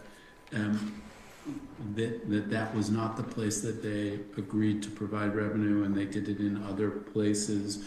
And the CFO said about the PSL that they will be charging a market clearing price, which means any tax on it would ultimately come out of the balance of the revenue that they would get from the deal as a whole. Mr. Chairman, you talked about all the different benefits that we can get from this deal, and a big one is the mixed-use development. And the thing that becomes a snag for me is the accountability for delivering that mixed-use development, but I will talk about that later. I think there is a supermajority on the council to support this bill, and I don't want to be a part of any kind of poison pill in contravention to the will of the supermajority of the council. But while I'm not voting for these amendments, I'm also not satisfied with this deal. Is there anything further on this amendment? Chairman. Second round. Thank you, Chairman. This is one of the biggest subsidies for a sports complex in U.S. history. And while you are correct, Chairman, to talk about taxes that the city will receive on the back end, those are taxes from the users. We are helping to construct the stadium, and the stadium is going to bring in profit to the team. We are a partner in building the stadium, and I believe that we should be a partner, and I'm only suggesting 10% in the revenue as well. I think that's basic fairness to taxpayers. I certainly don't think the team or any other business would settle for less than that, and I think we've got to hold ourselves to a certain standard as well for the sake of our residents and for our finances. So I would ask members to support this. The vote will be on the amendment number 2. All those in favor of the I'm not going to have a roll call, Mr. Chairman. Mr. Cash, would you call the roll? Councilmember McDuffie. No. Councilmember McDuffie votes no. Chairman Mendelson. No. Chairman Mendelson votes no. Councilmember Nadeau. Councilmember Nadeau. Yes. Councilmember Nadeau votes yes. Councilmember Parker. No. Councilmember Parker votes no. Councilmember Pinto. No. Councilmember Pinto votes no. Councilmember White. Yes. Councilmember White votes yes. Councilmember Allen. No. Councilmember Allen votes no. Councilmember Bonds. No. Councilmember Bonds votes no. Councilmember Felder. No. Councilmember Felder votes no. Councilmember Fruman. No. Councilmember Fruman votes no. Councilmember Henderson. No. Councilmember Henderson votes no. Councilmember Lewis George. Yes. Councilmember Lewis George votes yes. Mr. Chairman, there are 9 noes and 3 yeses.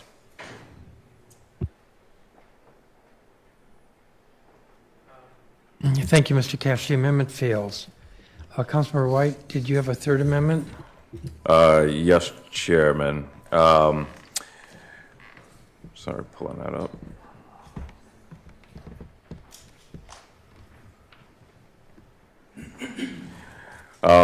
Chairman, Amendment 3 would implement stronger penalties if the team fails to deliver on their development commitments. The stadium is not the only thing that is to be developed here. and the city has some high needs. It would require the team to pay $2 million annually for every year that development goes beyond 2038. If the entire mixed-use development isn't substantially completed by 2042, the city will reclaim undeveloped land. If the team says they'll build housing, shops, and community spaces, they need to follow through, and we need to make sure, for the sake of the city, that we don't just leave the land sitting empty for years. There are cities in which this has happened. Decades later, the housing that was promised has not been developed, and we want to make sure we don't end up on that same track, and if we do, that we have some type of enforcement power, which we don't now. The amendment sets real deadlines with real consequences. If the team drags its feet, they'll have to pay, not to the taxpayers. The people of DC are offering valuable land and support. This amendment makes sure we get something real in return, not just any vague plans or future excuses. Without this amendment, there's no strong incentive for the team to finish the job. This keeps the heat on them to deliver what they promised on time, which is what I expect they'll do, and I think all of us expect that they'll do. And it gives us a chance to get the land back if things falter, which again is not what any of us want, but we have an obligation to protect ourselves. So I now move Amendment 3 and would ask colleagues for support. Thank you, Councilmember. Here again, I'm going to ask that members not support this. I will be voting against it, and I ask that others vote against it as well. I do want to note that this issue of, and I will call it penalties, for not completing the development, that issue has been discussed extensively in the last few days. It also was discussed in my discussions with the team earlier this month. Where we are is where we landed after careful and I would say difficult discussion, very carefully crafted. Let me just say that the language here that would be proposed to be struck says that the acceleration of rent shall not exceed 5 years. That would mean, first of all, that would mean like 5 years of their being late, which I just think is just beyond reasonable, or beyond being able to reasonably expect that could happen. But also, if I remember correctly, and I'm sort of looking at our budget director, I think the rent is estimated. It's not set forth, it'll have to be calculated, but I seem to have in my mind that the rent's going to be over $10 million a year. So we're talking about already a penalty of like $50 million. So I think between that and the fact that it's clear that master developer of these mixed-use parcels, there's a lot of profit potential there. There is a lot of incentive to get this development done and done early. So it is not correct to say, and I'm quoting you, there is no strong incentive for the team to complete the development. There is a strong incentive. So for all those reasons, I ask that members not vote for this. Is there further on the amendment? Mr. Chairman. Councilmember Lewis George, then Fruman, then Allen. Thank you, Chairman. I will be voting in favor of this amendment. I think it is actually a reasonable amendment that colleagues should actually seriously consider. This is an accountability mechanism our communities have been asking for community members who have reached out on all sides of this. The one thing that has been across the board consistent is, please, whatever you do, make sure there's some accountability in there because of the history of lack of accountability in development deals in the District of Columbia.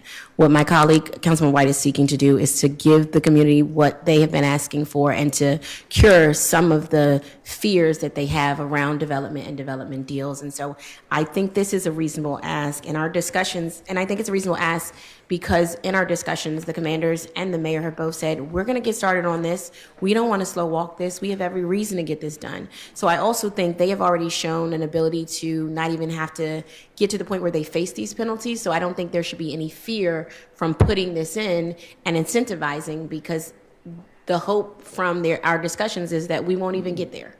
And that's the hope, I think, from all of us. So I think developing this site, and particularly the affordable housing on this site, which has been the main discussion we have, voices we've heard from community members as well, must be a top priority of this deal. And I think this is accountability mechanism is a way for us to do that. So I'm grateful for the work of my colleague, Councilmember White, to ensure this development is treated as such, and I encourage my colleagues to do the same. This is a reasonable, no-brainer amendment, in my opinion, and makes this deal stronger and makes the community feel heard in asking for accountability measures, particularly as it relates to affordable housing. Thank you.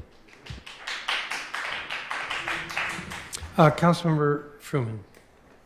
Thank you, Chairman Mendelson. And as you know, I have spent a lot of time talking with the commanders about this very issue of accountability, and frankly floated ideas that were far less dramatic than the ideas here, and they were rejected. And they were rejected on with the statement that if you do this, we'll walk away. I think accountability is very, very important. I think the mechanism here is more than they will bear, but the spirit of it is absolutely right. I think it's a serious problem. I hear you that there are penalties that kick in the 2050s under the mechanisms that we have. And yes, they have an incentive to get this done, unless they don't have an incentive to get this done. And in a deal like this, you don't rely on just trusting the other partner. You have mechanisms in place to do it. I don't think that this mechanism can carry the day, but because of the lack of any willingness to commit to stronger accountability mechanisms than what is in place in the deal now, I'm going to vote against the deal as a whole. Thank you, Councilmember Fruman. Councilmember Allen. Thank you, Mr. Chairman. One of the best parts of this whole project is actually the development of the sites other than the stadium. And I know the lion's share of the conversation is around the stadium, but we're not going to see our return on the investment on the stadium itself. It's the parcels around it that I think actually have a huge potential. And one of the things that I believe we've got to do is make sure that we have the accountability that those sites get delivered and those promises are delivered on. One of the benefits of why this can happen faster and hit these timelines and goals is that we're using a master developer model. So when I think about the ballpark, for example, which had individual ownership of lots of different sites all around it, it took longer because you've got individual properties that have to figure out their financing in each different project. Ballpark's been open 20 years, and we are just now at a point where we actually are seeing almost all those parcels that have been built out. So I believe that under a master developer model, this can actually get done faster. I think it's also something that, Mr. Chairman, your changes moved us forward in the right direction, but I want the commanders and the mayor and others to hear, I want to see us do better than where we are between now and second reading. I'm not convinced that this amendment's exactly right yet, so I'm not going to support this amendment today. But I think you're going to hear enough voices on this dais that want to see us continue to work on this between first and second reading to continue to make this better, because that is one of the places where we can really deliver. And if we're talking about the benefits of having a master developer model that can move faster, the promises made have to be delivered, and we need the safeguards that that happens. I think it's one of the smarter things that Virginia did when they did Amazon HQ2 was to build those type of metrics in. So I think that, Mr. Chairman, your changes moved it forward in a way that I'm supporting, but I would like for us to work and work with commanders between now and second reading to see what more we can do, because we need those protections. So I'm not going to support the amendment today, but I do want to make it very clear, I hope and expect we will see some further improvement between first and second reading. And I'm happy to have those discussions, Councilmember. Councilmember Parker, you were next. Thank you, Mr. Chairman. I associate myself with my colleagues' statements. The council's budget office produced a report and an analysis that said for every year that the mixed-use development footprint is delayed, runs a cost of about $150 million in lost revenue to the district. And so, as has been mentioned, this is critically important, and I appreciate Councilmember White pushing on this. I will say in our conversation as chairman and our more recent days, this has also been an issue I've raised. I I'm not quite sure what the answer is or the fix perfectly, but it does strike me as odd and unacceptable that we would wait 20 plus years for a penalty to kick in. And I just think before second vote, we need to do a lot better. Again, I think this is a reasonable and justifiable request to ensure that there is accountability on our partner to actually benefit and deliver on our commitment. So thank you, Mr. Chairman.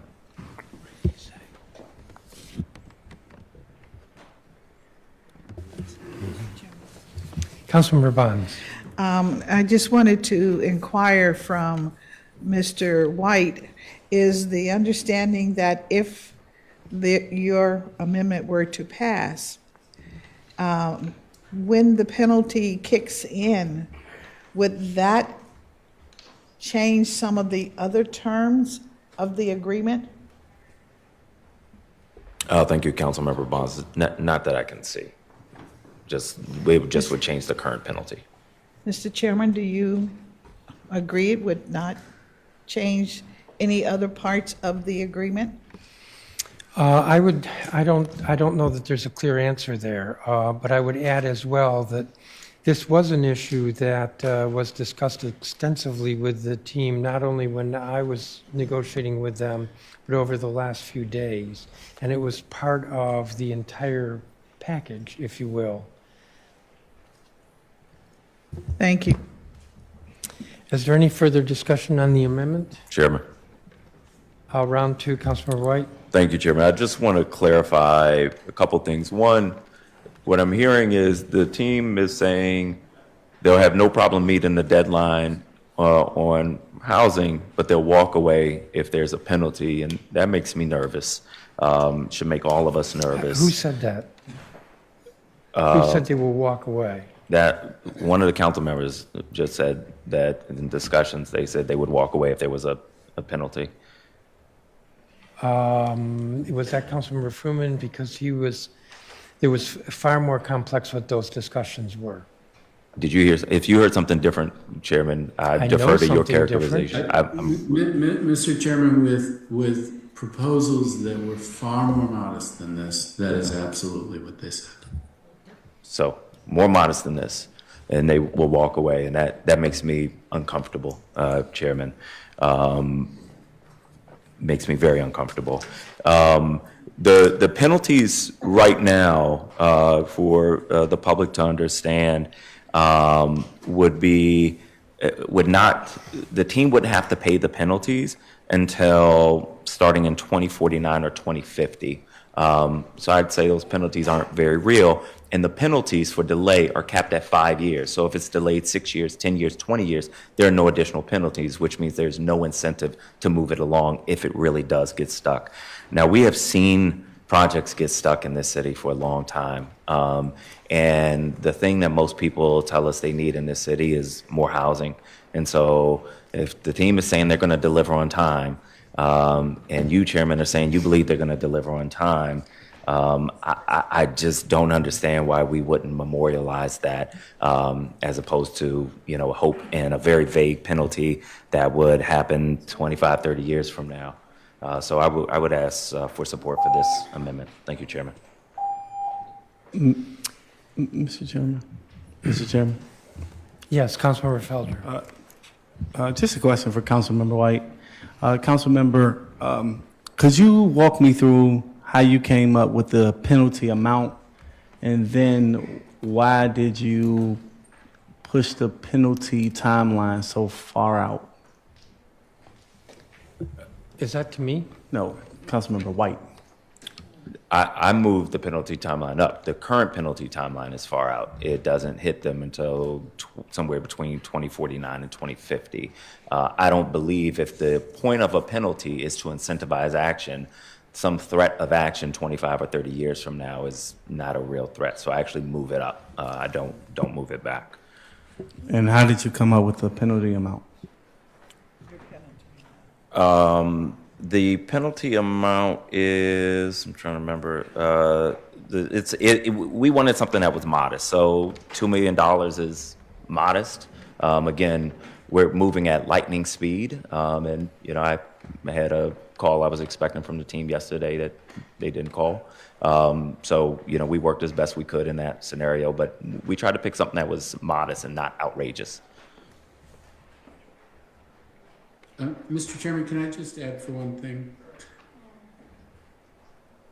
So the penalty kicks in after year 28, or the accelerated rent starts after year 28, which I think is likely to be 2058. So the first failure would lead to an acceleration of market rent from 2058 to 2057, and then the second to 2056. So the penalties come in very far into the future under the current rubric, and the idea that there should be immediate penalties if there's a delay into the late 2030s strikes me as completely reasonable but rejected. And I'm heartened to hear other council members say this is a thing that should be worked on between first and second reading. The unwillingness to embrace any kind of accountability should deeply, well, not any kind of accountability, because they have some, it just happens to be very weak, but to embrace strengthened accountability should be very troubling to everyone.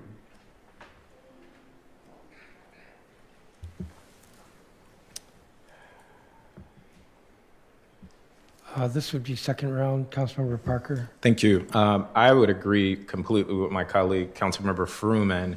This is more of a question because I haven't been fully privy to all of the discussions in the last 48 hours outside of those pertaining to labor. Where do we stand with the commanders as it relates to this issue? Is it take it or leave it?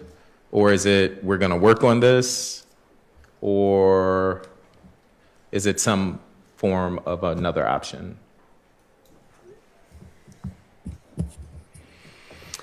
Well, Councilmember Allen sort of alluded to this, and I said that I would, of course, be willing to discuss this further between now and second reading. The discussions I've had, what I've tried to convey, and I said this with regard to the earlier amendment, is that what is before us is a package that includes a lot of compromises. Mr. Parker, you were involved in some of those. Yes. This is a complex proposal. The penalties are a piece of that complexity. Messing with it on the dais is very concerning to me because it undoes this package without the discussions, the give and take, and ensuring that this works for everybody. I can tell you that the issue of penalties is fraught. I would say as well, I get the importance of it. I think that we all must reflect on how likely is it truly that this deal needs to be about penalties. I think this deal is about getting this development done, and I think there are a lot of incentives for getting the development done, namely profit. And so this focus on penalties, in a way, is a bit of self-inflicted, I'll say friction, self-inflicted, because it's focusing on the back end, what doesn't happen. The package that is before us says that the development is going to be done by 2040. That's 15 years from now. What happens if they miss that? But think about how long did it take the wharf? How long has it taken any of these major projects? And this is much, much larger. So is this the end of the discussion? My recommendation is we vote this amendment down. Is that the end of the discussion? No. I assure you there will be more discussion. And see if we can't get to a place where members are more comfortable. But I think, in fact, part of the discussion was bonuses, and bonuses for early delivery. That's not even in here. I think it kind of ought to be in here. So what I'm trying to say, it's much more complicated. It's fraught. Let's just kind of leave it alone for the moment, and we will have another chance at this, which was your question. Is this the end of the discussion? Yeah, if I could just take 30 more seconds or so. That was a long response, and so I don't have much time on the clock. I just push back on the suggestion that we shouldn't be worried about accountability, especially when we talk about revenue and profit. This directly informs the district's profit from this deal. I too am concerned if our partners in this are saying they are not willing to even have a discussion. So I'm hearing you say you're committed to talking about this between first and second vote. The question was, have we received commitment from the commanders that they're willing to work on this? I think at least half the council, it seems, has raised questions about this, both privately and are raising those questions here. So I think it's valid. I will say, I'm not necessarily sold that this is the exact proposal before us. But I do think this very quickly will become a sticking point, not because we're assuming bad faith, but because we have to protect the interest of the district. And I think that is a fair focal point for us to be drawing at this time. So thank you, Mr. Chairman. Mr. Chairman? Councilmember McDuffie. No, I appreciate my colleagues' concerns, and I think their concerns are fair. I would ask that you not support this amendment today, though. Because of how much work has gone into getting this to this point. There's been extensive negotiations over the course of the last several weeks. I think accountability of the developer, master developer, component developers, in all cases should exist in projects where district taxpayer dollars are involved. And this massive project is no different. But I do think the extreme complexity of this project, the deal terms, the delicate balance that has been struck to get us to today means that we should not support these types of amendments on the fly on the dais today. But it does not negate the issues raised by my colleagues about the importance of accountability, whether they think the accountability exists today. There is accountability in these terms. Whether they think it should be stronger, let's have the conversation between first and second reading. I would ask my colleagues, though, not to support the amendment before us today. If there's no further discussion, Chairman. This would be third round, Mr. White. Thank you, Chairman. I'll be brief, but it is important. You mentioned bonuses, and I do want to clarify that there is a bonus in my amendment for every year before December 31st, 2035, where the entire mixed-use development is substantially complete. The payment of market rate rent would be delayed by 2 years, so they would get discounted rent for a longer period of time. There is an incentive. The other thing that's really important to remember here is that what we're talking about is not hypothetical. Brooklyn still does not have the affordable housing they were promised in the deal with the Barclays Center 22 years ago. So I'm sure they hoped to, but they are just got hope right now. So since the majority of council members seem to be concerned about this, the way we maintain our leverage for second reading is to put this in, and then we walk it back if necessary. But if we go into second reading without this, then we don't have the leverage, and we're going to end up at the same place that we ended up with today. So again, I'd encourage members to support this because, again, our residents are wanting not just a stadium, but housing and mixed-use development as well. Thank you, Chairman. Thank you, Councilmember. The vote is on the amendment. All those in favor of the amendment, If I can have a roll call, please, Chairman. Mr. Cash, would you call the roll? Chairman Mendelson. No. Chairman Mendelson votes no. Councilmember Nadeau. Councilmember Nadeau. Councilmember Nadeau, you're on mute. Yes. Councilmember Nadeau votes yes. Councilmember Parker. Yes. Councilmember Parker votes yes. Councilmember Pinto. No. Councilmember Pinto votes no. Councilmember White. Yes.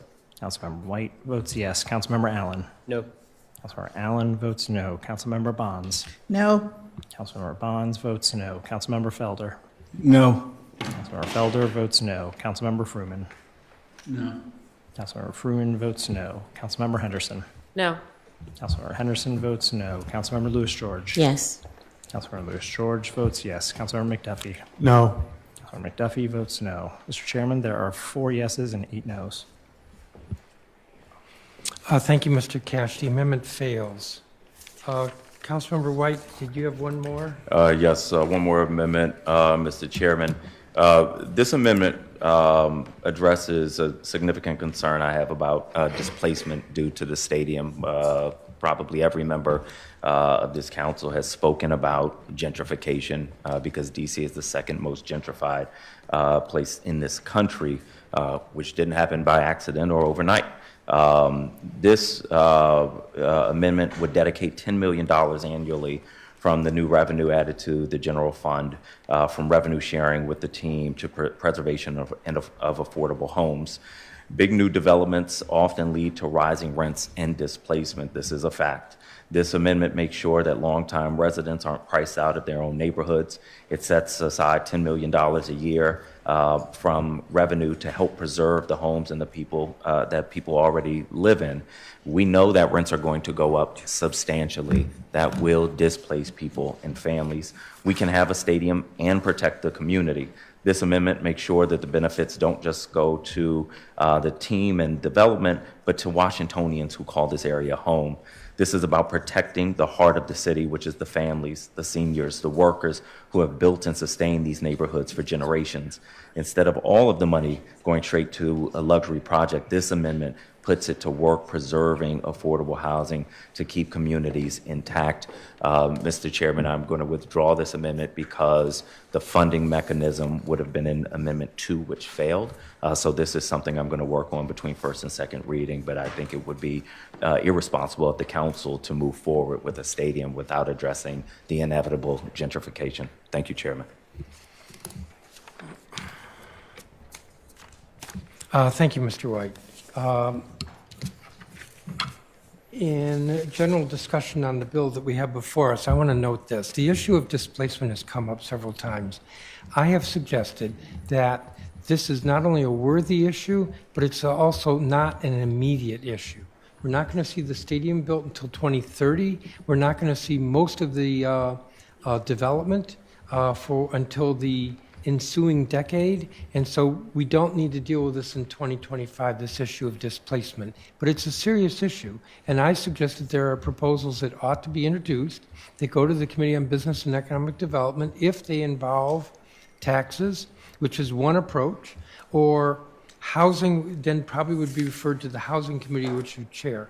But I think this is something that requires a lot more thought than what was presented here. And when I say a lot more thought, discussion, some analysis, what kind of displacement? How do we best deal with it? Is it because of rising values? And rising values are not a bad thing, but then again, if somebody's low income and on a fixed income, then let's figure out what that is and how best to address it. If the existing tax code, which does have tax relief for low income, fixed income folks, I just want to make the point. This is important. It's not necessary we do it as part of this bill, and it ought to get a lot more careful analysis and thought behind it. Any further discussion on the bill? Yes, Councilmember Parker. I have a question. There was another amendment that focused on revenue sharing. We didn't approve that, so how then would we move forward with this? It's been withdrawn. Oh, he withdrew it. Oh, I missed that. I'm just down here in my own world. Well, I would just say I agree that this is a worthy issue for us to focus on, Mr. Chairman. Thank you. Thank you. If there's no further... Yes, I hear.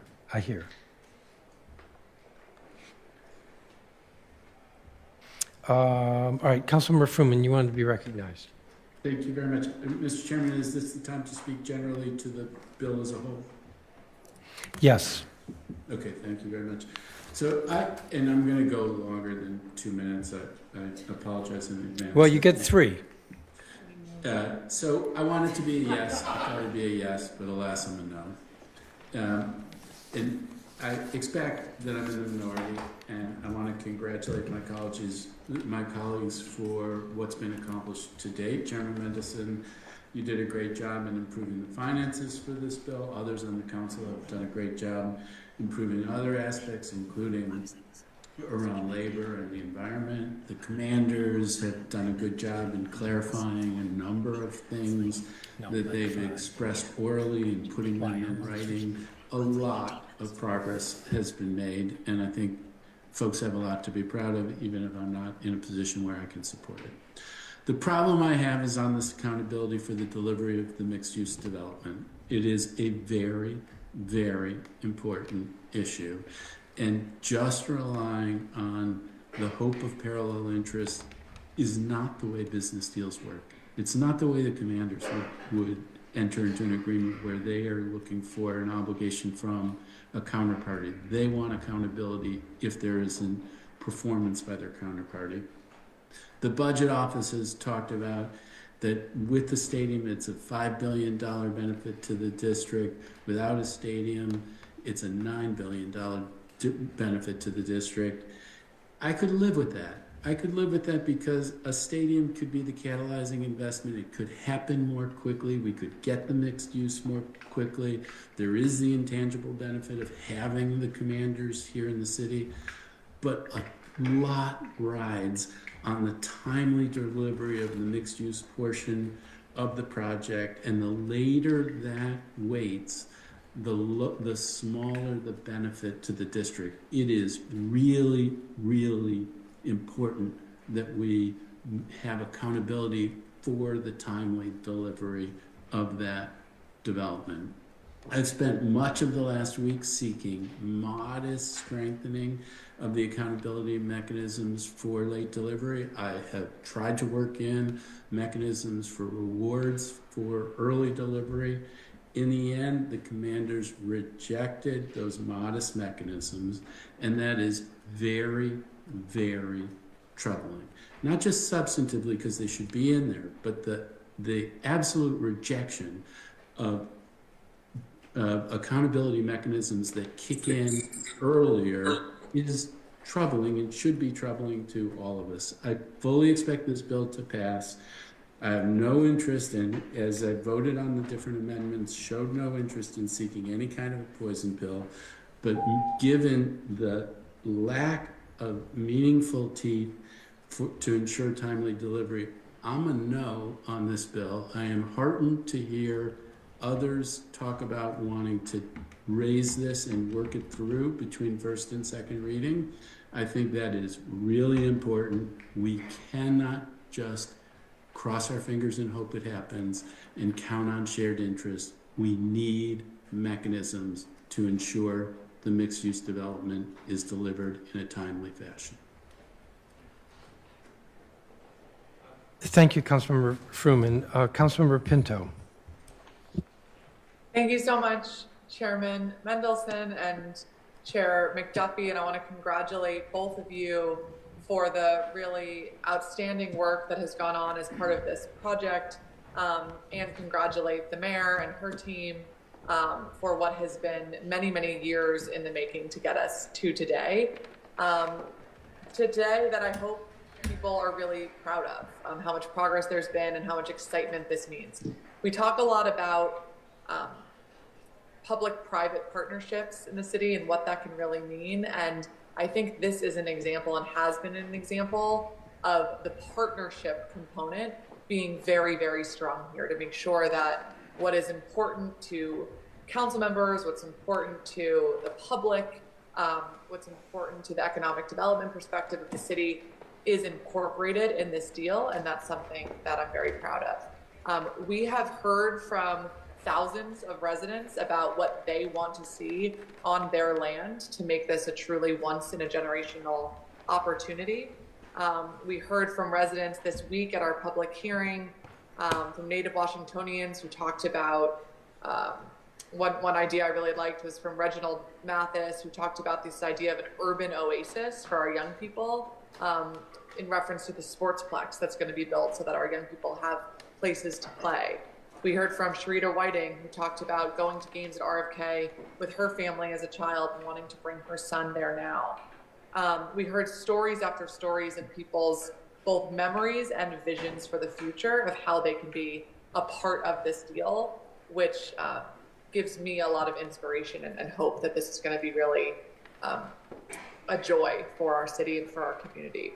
We also heard concerns from some people about wanting to make sure that this deal benefits taxpayers, and I'm proud of many of the commitments that we've secured in this deal to make sure that this is a magnet for economic development, housing and jobs and resources, to make sure that there's affordable housing on this site, to ensure that there's job opportunities for returning citizens and our justice-involved residents, not just to be part of the construction opportunities here, but all of the hospitality-related jobs throughout the operations of the stadium, ensuring that the fields at RFK will be open to families, and that this is a true mixed-use development, as well as that the district is generating more revenue through the parking taxes and sales taxes to ensure that everyone in the city is really benefiting.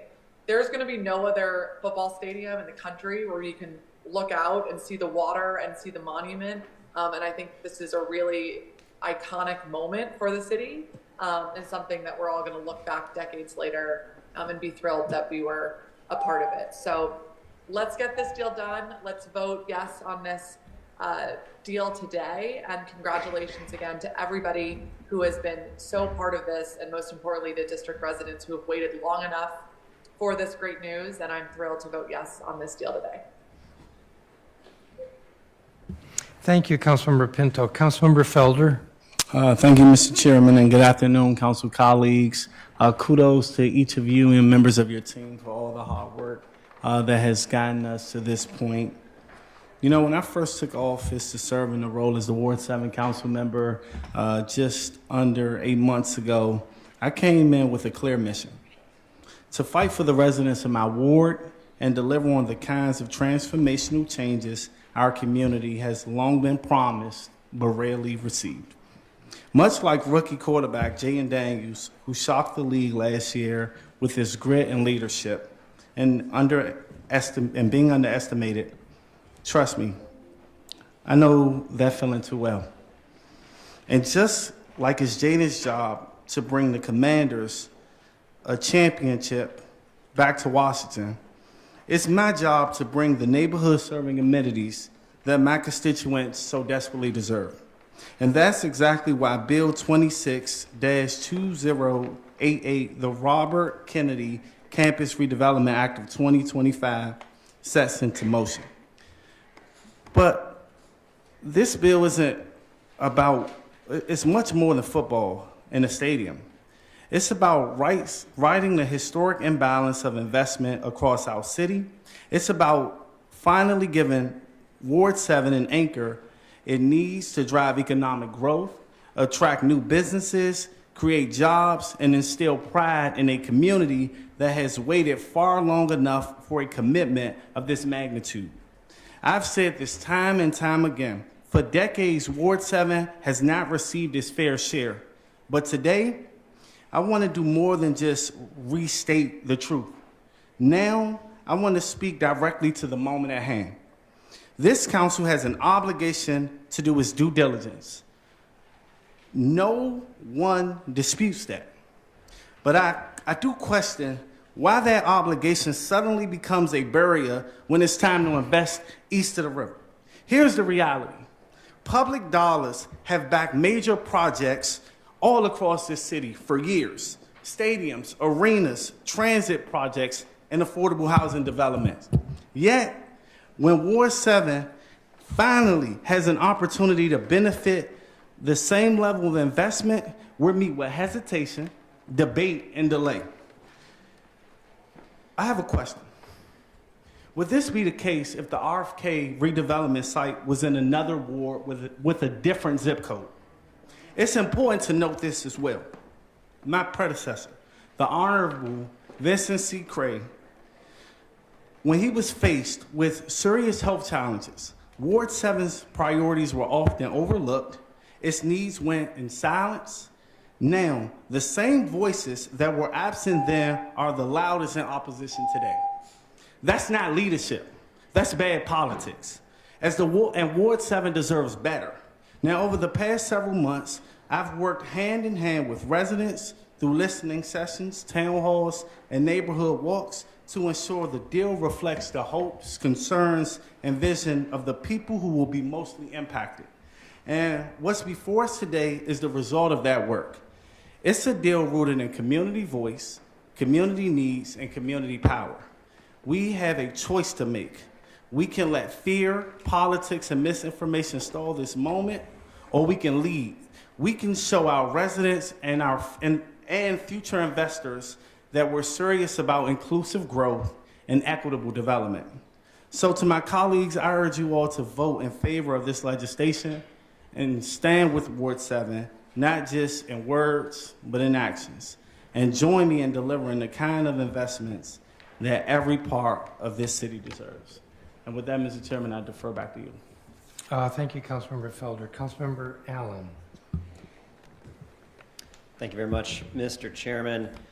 Over the last few weeks, we have all suffered some strained sports references, and I'm going to tell you right now, I'm not going to disappoint you. I'm going to keep that trend going.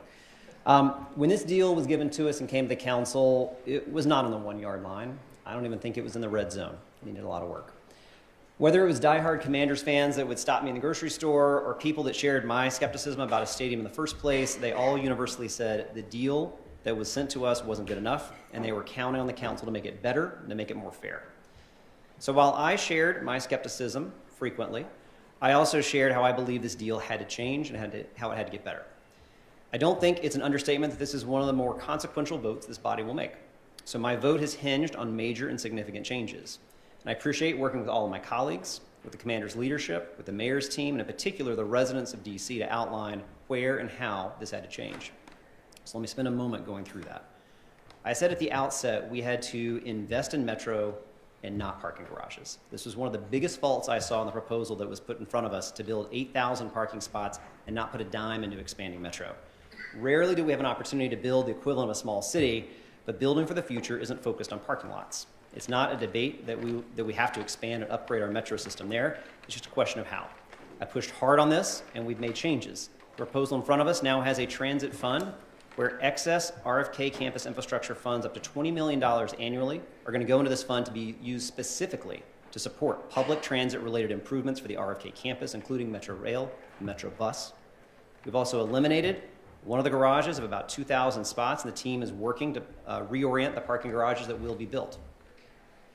When I look at how this is going to build for the future, I've heard a lot of people talk about how this is a once-in-a-generation opportunity for the team.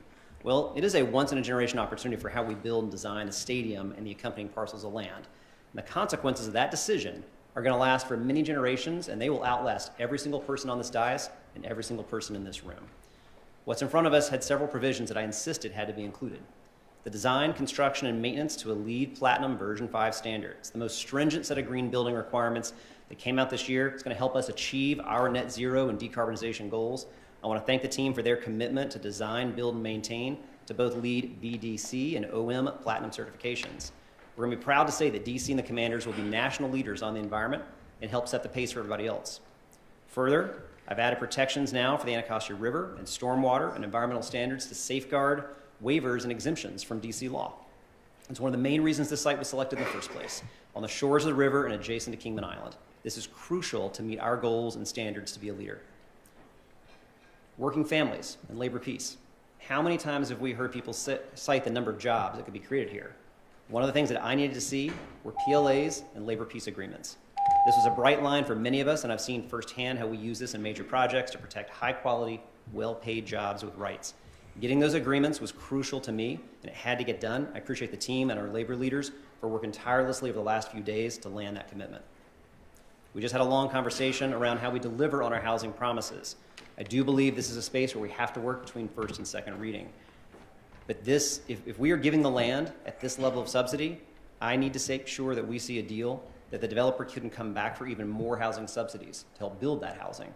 That looks like double dipping to me. This proposal we now have in front of us helps make sure that won't happen. And if the development misses the completion dates, we're speeding up that timeline, and again, I think we can do more in that. And on the finances, while the district taxpayer is on the hook for a very large subsidy, we needed to see a greater return. The changes that were made and what's in front of us now will bring back hundreds of millions of dollars more to the district to help make sure that we can pay for the things that we've got to do to deliver for our city.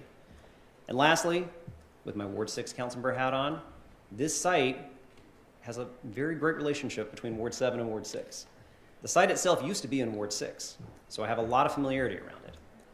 Parts of this area, as you go around Congressional Cemetery and the access road along the river, is Ward 6. So while this is predominantly a Ward 7 project, Ward 6 is only a couple of blocks away and in fact is included.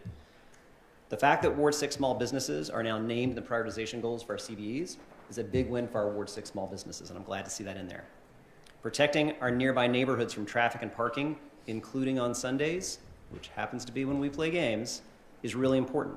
The initial plan had 4,500 cars per hour being driven through the neighborhood. I appreciate that the commanders are working on making changes to that, but DDOT has a responsibility. And the model that we put in, I appreciate working with Councilor Felder on this, is the same model we've used around the ballpark and Audi Field to protect neighbors with the traffic and with the parking to make sure it can be enforced. The Community Benefits Project and the fund, Ward 6 will have a seat on that to make sure that Ward 6 voices are represented. Again, Ward 6 is just 6 blocks away from where the stadium is. And of course, as I talked about earlier, the fields, something I worked really hard to help create in the first place, has to be protected through construction. And after mobilizing thousands of neighbors and families to speak up on this, I appreciate the commanders making a commitment and making the plans to ensure the fields will be open and accessible throughout construction and making sure that's written into the deal. Those are important milestones, important pieces. It was why I pushed so hard. With all of that in here, and with the work I know that'll happen between first and second reading, I'm a yes vote today. But that is because we worked hard to get these into the agreement to make sure we have these protections and make sure this is a big deal for our city. Thank you, Mr. Chair. Thank you, Councilmember. Councilmember Lewis Charge. Thank you. Y'all, this is one of the hardest votes I've had to make as a daughter of the district. The aunties and uncles and cousins have called. My friends and former classmates have called.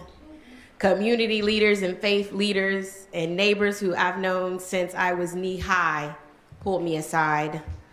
Over 500 people testified at our hearing. Voices from every corner of this city, thousands of emails, residents both supporting and opposing this deal, sharing their hopes, their fears, their demands for what this deal needed to include. And damn if all those voices didn't hit me right in the chest.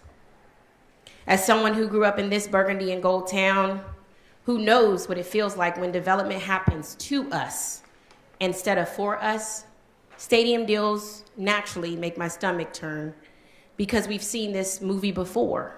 Billionaire owners get richer, communities get promises that never materialize. With the federal government hell-bent on making this deal happen, we don't always get to choose the game, but we choose how we play it. So we played it hard. We turned what started as a corporate welfare into something that actually put money into working people's pockets. Last night, the commanders agreed to both project labor agreements and labor peace agreements for the stadium, plus project labor agreements covering stadium hotel and additional hotel in the development, and labor peace agreements covering stadium parking and a majority of all hotels. Councilmember Parker and I and others made it a demand and made it a reality. Because of it, our tax dollars are building this thing. Our people better be the ones getting paid good wages to build it. We will not let this moment be characterized by socialism for the rich and rugged capitalism for the poor, to quote Dr. King. I want to thank my colleagues who joined me through the night and for months refusing to accept the status quo proposal as adequate. Our persistence paid off for workers, for the environment, and for all district residents and fans. And there are real wins in this deal, wins that weren't on the table when we started. Cost overruns, the commanders cover those. Returning citizens, agreement for 15% hiring commitment with wraparound services. Community benefits, $50 million, including a grocery subsidy for Ward 7 families and youth investment through a Commander's Academy. Transportation, an unused sports facility fee, funds that will go towards metro expansion and Stadium Armory, new stations, and highway improvements. Environmental, LEED Platinum construction with the Anacostia watershed protections, plus We eliminated the parking tax abatement and ensured the team splits parking revenue with the district. I will be holding the mayor to her promise of building a new fire station as championed by our local firefighters and emergency services personnel at Local 36. We must listen to the people in this city when they speak up about their safety needs. And as chair of committee on facilities, I will be utilizing my oversight and budget authority over DGS and DPR to ensure the Sportsplex at RFK fulfills its potential to meet the true facility and programmatic needs of district residents. The commanders made promises. Now they need to keep them because this city, our city, is putting serious money behind this project. And we expect serious returns, not charity, not crumbs, returns that match the investment our people are making. To the commanders organization, DC is not a tax break or photo opportunity. You want to be a part of this city? Prove it. Hire our people, build the affordable housing you promise, support our small businesses, show up for our communities, not just on game days, but every day. And if you all think you will take the investment and give us back empty promises, this is our city, and we will, in your words, raise hell. The work starts now. And I feel the weight of this vote, every commitment that needs to be kept, every resident who's counting on these promises to become reality, every risk we're taking with our public dollars, every government official who supports this agreement is responsible for what happens next. And district residents must, and I know they will, hold us accountable if we fail them. If we fail to hold ourselves, the team, the developers, to the commitments made to the residents of District Columbia. So we move forward today. But remember that this is not over. We have second vote, and we have years of accountability that comes from this. My commitment is to the people of the District of Columbia that we will continue to fight and we will continue to raise hell for what matters. Thank you. Thank you, Councilmember. Councilmember Parker. Thank you, Mr. Chairman. I want to begin by thanking everyone who helped us get to this moment, especially the Commanders organization. I continue to believe they've worked diligently to move this deal forward. Today marks a pivotal milestone for the district and the future of the RFK site. What excites me most is the potential this redevelopment has to inspire and open doors for thousands of young people across the city. From the very beginning, I laid out a few key priorities that needed to be a part of this deal to earn my support. Those included strong educational programming, protection of current revenue-generating programming at the RFK site, investments in DC parklands, and importantly, good union jobs for everyday Washingtonians. I'm proud to say the commanders have agreed to meet those expectations. Notably, they reversed course on blocking union jobs on the project and are now committed to a project labor agreement and labor peace agreement for the stadium and also for the hotels and mixed-use space around it. That means real good jobs with real benefits for our residents. That's a big win. Still, we shouldn't forget that getting to this point took a fight because too often working people are left behind while big corporations stand to gain the most. Let's be honest, our economy we live in has created a lot of opportunity, a whole lot of opportunity, but it hasn't always created fairness. When left unchecked, it tends to reward a few while leaving most of us struggling.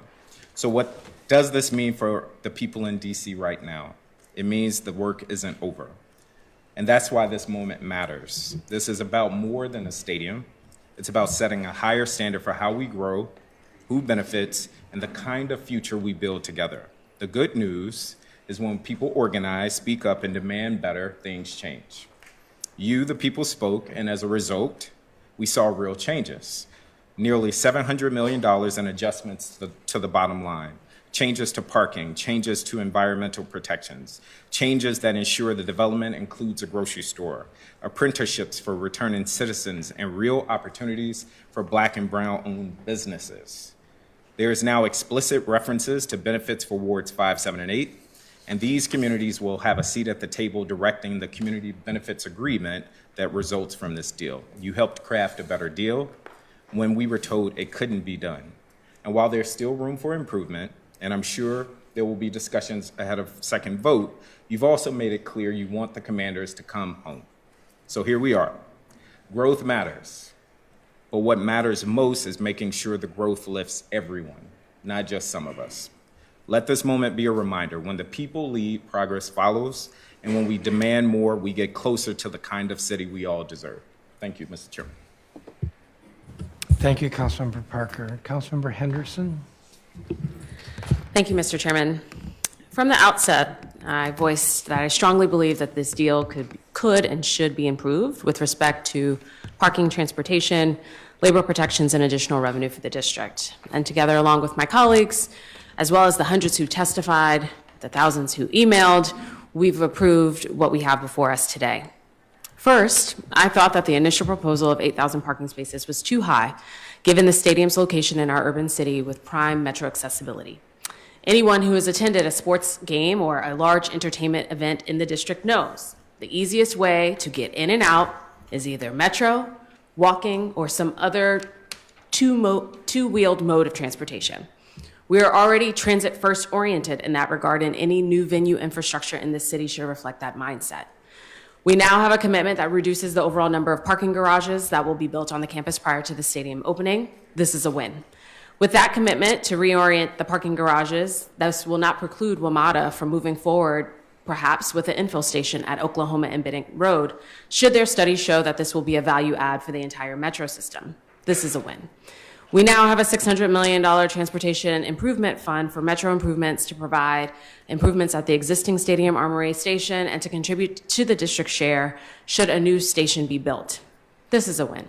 In terms of labor protections, while the initial proposed deal had some, the council made it even stronger by securing commitments with the commanders to execute project labor agreement for the stadium site and a portion of the mixed-use development.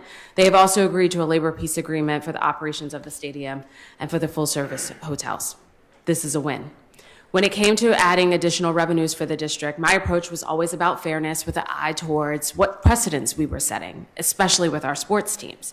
The council was able to secure additional parking revenues to a tune of about $170 million, $112 million in parking taxes, $54 million in sales taxes on merchandise sold inside the stadium. That's in addition to the $248 million estimated in sales tax on food and beverages sold inside the stadium, for a total of about $674 million over 30 years.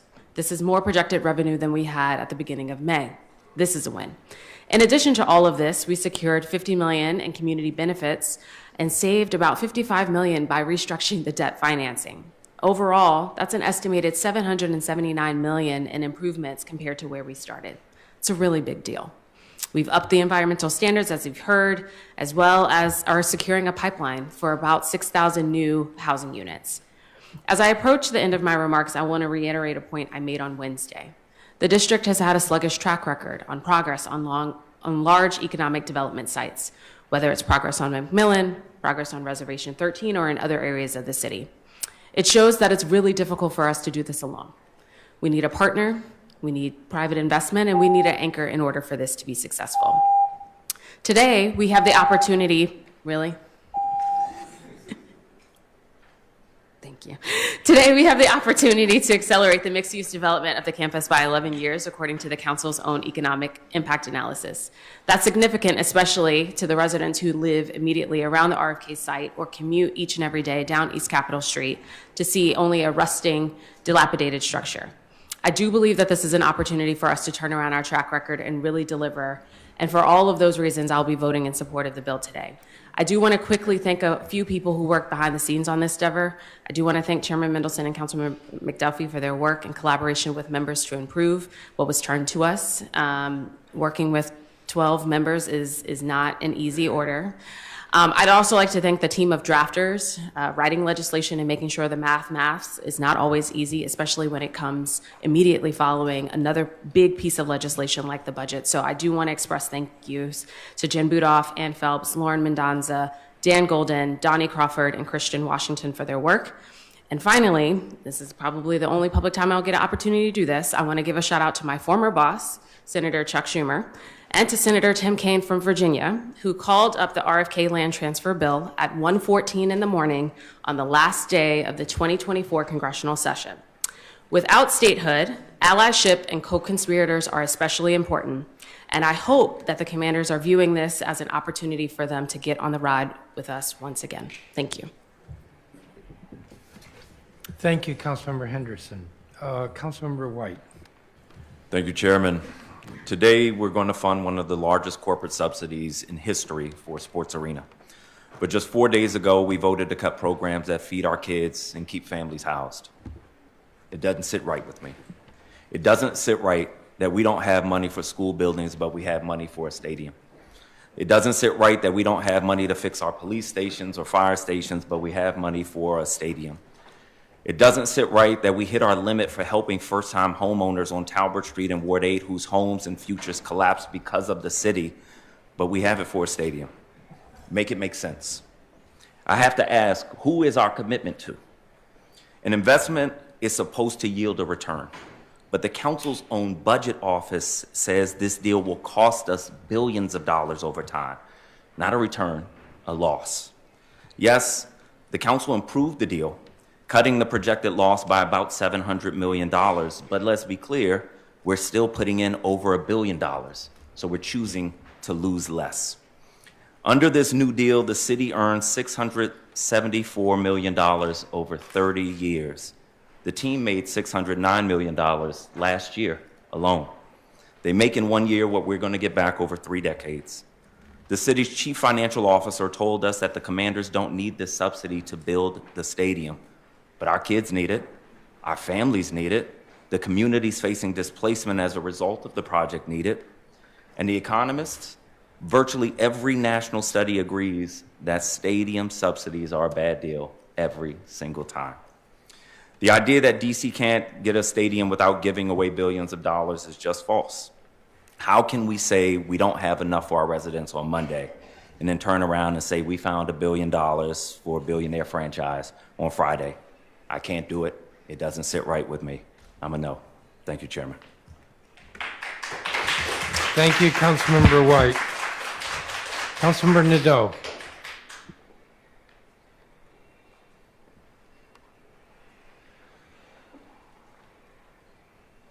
Thank you, Chairman. From the start, I have opposed the use of taxpayers' dollars to support a stadium for a private organization owned by billionaires that will make them billions of dollars. The more the deal is analyzed, the clearer it is that in a very rushed process with artificial deadlines, the city has negotiated a deal that will pay well for the team, but not for the district or its residents. What have we learned about this deal? We've learned from the chief financial officer that subsidies are not needed to make this private venture viable. We've learned that $4.4 billion we are being asked to spend on the stadium over 30 years will return only $1.3 billion to the city. We know that we could build an additional 5,000 housing units, nearly twice the number currently envisioned, if not for the stadium and its many parking spaces.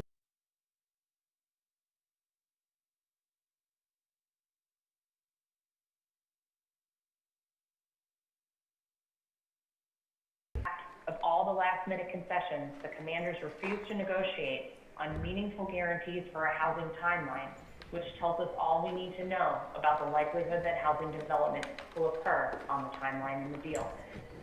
The Commanders really want to be in DC. Of course they want to be here. The RFK site is likely one of the most prime locations in the country. Metro accessible, lots of room, by the water, in a major city and media market, in the nation's capital.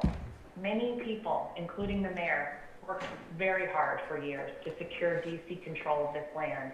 But the district has rushed in to give it all away all over again, negotiating as if we are some sort of backwater town that would be lucky to get anything and that we should take what we can get. The city does not owe it to this private organization to subsidize its profits with residents' money and land giveaways. The team wants to be in DC and will do very well financially without handouts from the taxpayers.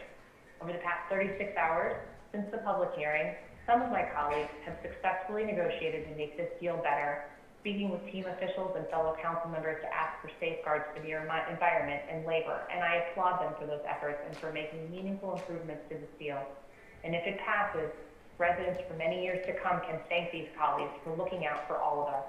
But we should not be forced into approving a multi-billion-dollar deal that will lock in the future direction for a major part of the city and its economy for the next century or more in mere hours, based on an artificial deadline set by the team and the mayor. It's irresponsible, and I'm a no. Thank you, Mr. Chairman. Thank you, Councilmember. Thank you, Councilmember Nadeau. Councilmember Bonds.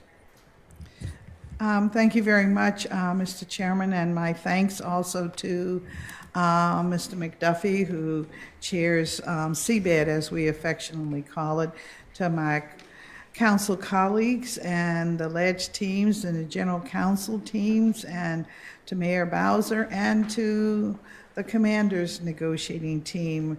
And I mentioned them along with the hundreds of the public and the subject matter experts, Labor, Sierra Club, WIN, and family members and many others for your input in bringing this bill to this point today. Yes, we will be voting very soon on this, the largest proposed private investment in the history of the district. We've had marathon hearings, most recently 2 nights ago, with 500 witnesses expressing their views on the deal, along with hundreds of emails, personal conversations, and office visits by advocates, pro and con. Again, I want to thank everyone who has had and given input on this very important deal that is before us. I want you to know that your comments did not fall on closed ears, as you stress how important it is for the Ward 7 RFK site, which is in an area of our city that has historically lacked development, to finally get massive investment, and that you want a great deal if it is to be. I believe both of these conditions can be met through this deal. I am a believer, in fact, in the power of investment, and this deal would represent the largest investment of private dollars in our city's history. While my colleagues have expressed concerns about different components of the deal, and if I can have an extra minute, I will need it to talk about, my focus has been on tax revenue and jobs for DC residents. But my colleagues have also talked about the scope of the project labor agreement, the construction of parking, its locations, the number of spaces, the impact on the environment, remediation effects on the Anacostia River and watershed, housing on the campus, affordable and deeply affordable, DC accruing tax dollars from various sales tax up to, it's been suggested, $26 billion, rent penalties if project deliveries are delayed, contents of and total amounts of $50 million allocated for the community benefits agreement, protections for the adjacent neighborhoods, traffic patterns allowing fans to get to the games and other events, including national and international games and concerts. All of these points are critical to making a great deal that I believe is in this deal, and it's the project that we deserve. Decades ago, DC voted to build the baseball stadium while the city was under great duress. I was here and I watched the vote in this chamber. Today, we have National Stadium, and we have witnessed, this is not something that's written in the books, we have witnessed the development that has accrued from that deal. So therefore, it makes it easy for me to say that I am expecting no less from this deal if we move it forward today. It is important to stress that this is a deal that DC will control the destiny of the RFK campus. Let me remind my colleagues and the public that we do not own the land. The land was transferred to us via a bill that passed Congress and signed by President Joe Biden 2 weeks before he left office. I don't need to remind everyone that times are very different now. There is new leadership in our federal government, a new party controlling Congress, and perhaps others across the country us to not approve this deal so that they can take over. And trust me, if that happens, DC gets nothing. We can say goodbye to set-asides for small and disadvantaged businesses, or the 6,000 housing units that will come with the development, the grocery store fund, and set aside funding jobs for returning citizens. We can forget about the $50 million community fund that goes towards various initiatives that we say are very important, that we value, or about the plan to accommodate our youth through recreational use as well as workforce opportunity. And we certainly can forget about construction plans accounting for environmental concerns and protecting the Anacostia River Shed, guaranteeing protections from the long existing railroad crossings and the maintenance and open green spaces and parks during and after construction. And finally, we cannot afford to forego the estimated $26 billion revenue for this city that is in great need of revenue. Like many residents, I want the deal to be responsive to the concerns of DC residents, and for that reason, the elected government of the city has been at the negotiating table to determine the confines of this deal with the Commanders and the National Football League. We don't want this to be a situation where the federal government steps in, takes over the project, and does what we would not desire. While we do not own the land, it was conveyed to us for 99 years. We cannot sell the parcels, as some have suggested we should be doing. We can lease it and we can develop it, and developing it is what I am supporting today. And so I am here to make it clear, yes, Anita is going to be voting for this development today. Thank you very much. Thank you, Councilmember. Councilmember McDuffie. Thank you, Chairman. $3.7 billion with a B. It is a huge investment for our city. Both the $1 billion that the District of Columbia is investing in this project and the $2.7 billion of private investment. It's historic. I think the mayor referred to it as a BFD. I would rather not swear it. I'll call it a BBD. I think it's a big, beautiful deal. It's a big, beautiful deal because it supports our District of Columbia residents.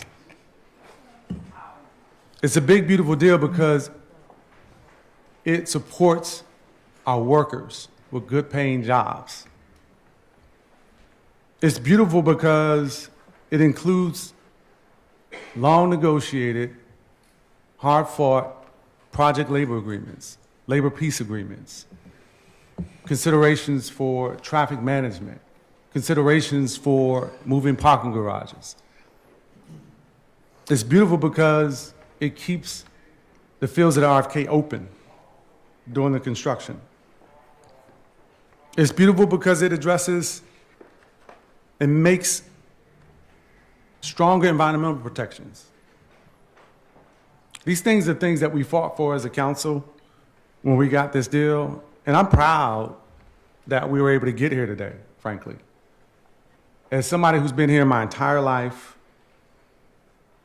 didn't always start out cheering for the team, to be honest with you. But I attended the Super Bowl parades. I remember the winning ways. And I think it's time for us to get back to that right here in our nation's capital. I think this deal is important because it strengthens the opportunity for our residents and our small businesses to participate in the economic growth that is going to occur. Because the things that this council included makes for more inclusive prosperity. And that's what I'm fighting for in all that I do in this work as a council member. I didn't get everything that I wanted to put in this deal, but I will tell you, working with my colleagues, The deal that we're voting on today, this bill, is a lot stronger for DC residents than it was when we first got it. And for that, I think we all can be proud. Sports is something that I think generates a lot of passions from people. It's something that I enjoyed doing growing up, playing football and basketball. It's something that my kids enjoy today. And it's a lot of fun and games. But for a city like ours that's struggling to figure out how to expand our economy, it's not simply about dollars and cents.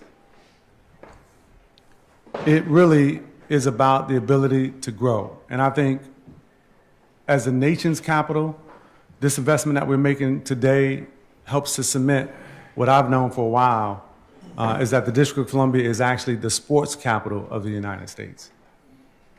And as we think about where we are today and where we'll be when this stadium opens up, I think we all can be proud about the protections that we've included in this bill that are going to include people who came down to advocate in the public during the public hearings, for the small business owners that reached out to my office and other offices, for the advocates who made suggestions and recommendations about how to make this better.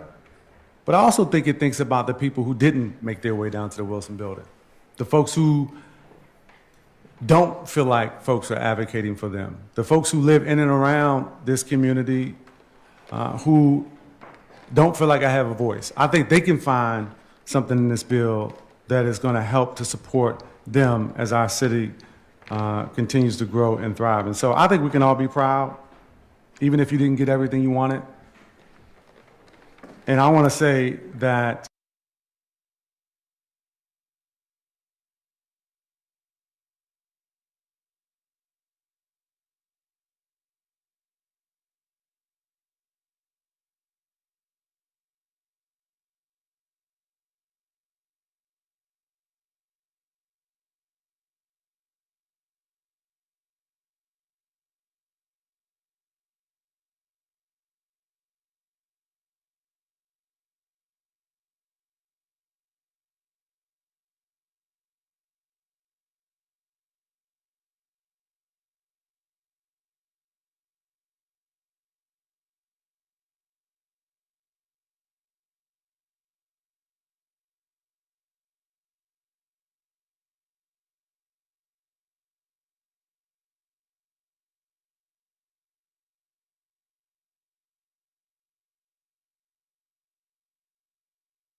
and a half, in December of 2023, every council member co-sponsored legislation sending a signal to Monumental Sports that we wanted you in the district and that we were willing to put up $500 million to keep you in the district.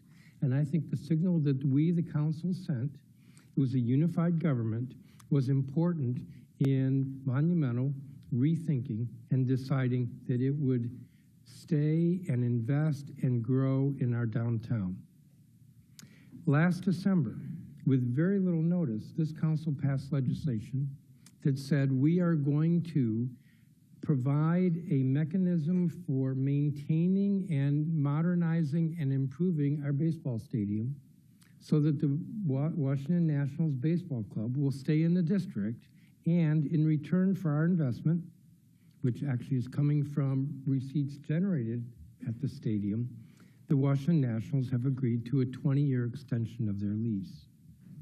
With the budget that we adopted, we have in the capital budget $9 million to rehabilitate, renovate the tennis center, which hosts every year the Mubadali City Open, which we could otherwise be losing because that facility has deteriorated in quality. I don't think there's been any substantial investment in it in 40 years or 50 years, probably 40.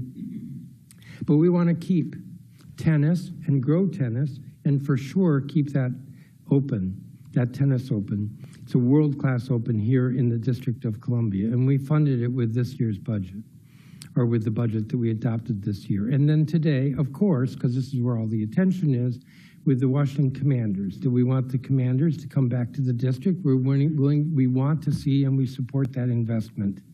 So it's not just about football, it's about sports. It's about looking at other ways that we can grow our economy in ways other than just relying on the federal government. And I don't think this has really been said today, although it's public, and that is that with the Commanders, there is a 30-year lease with 20-year renewal, option for up to 20 years of renewal, that's 50 years. So this council has been committed to these major investments in major sports. I left out soccer, but that's because that was 10 years ago, because we think that's important to our economy. I do want to thank various people. There were lots of negotiations that took place with the Commanders, and front and center of all that was, besides my colleague Kenyon McDuffie, Jen Budoff, our budget director, and Christian Washington on my staff, and Blaine Stum on the committee of the whole staff. I also want to thank Ann Phelps and Sam Rosenamy in our budget office for the work that they've done, not only with the financial analysis, and I'm probably leaving out a couple of people, but with other aspects of this proposal. And in general counsel, I'm going to leave out some folks, but Dan Golden and Lauren Mendonça, who took the lead with the legislation we have today. Evan Cash on the committee of the whole staff. Donnie Crawford on Kenyon McDuffie's staff. He's responsible for thanking all of his folks. But all these folks and a few others put in a lot of time that most people did not see, and it was important. So thank you to them. I think everybody has talked, and so it's time for a vote. The vote will be on Bill 26-288 with leave for staff to make technical and conforming amendments. Mr. Chairman, roll call. Mr. Cash, would you call the roll? This is on the print, and it's on the print that was circulated, what I call the dais print. Councilmember Nadeau. No. Councilmember Nadeau votes no. Councilmember Parker. Yes. Councilmember Parker votes yes. Councilmember Pinto. Yes. Councilmember Pinto votes yes. Councilmember White. No. Councilmember White votes no. Councilmember Allen. Yes. Councilmember Allen votes yes. Councilmember Bonds. Yes. Councilmember Bonds votes yes. Councilmember Felder. Yes. Councilmember Felder votes yes. Councilmember Fruman. No. Councilmember Fruman votes no. Councilmember Henderson. Yes. Councilmember Henderson votes yes. Councilmember Lewis George. Yes. Councilmember Lewis George votes yes. Councilmember McDuffie. Yes. Councilmember McDuffie votes yes. Chairman Mendelson. Yes. Chairman Mendelson votes yes. Mr. Chairman, there are 9 yeses and 3 nos. The ayes have it.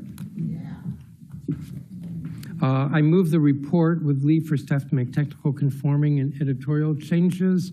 And I want to note that the report is lacking discussion with regard to the changes that occurred in the last, I'll say 24 hours with regard to labor, the PLAs, and the labor peace agreements. So that will be included in the report.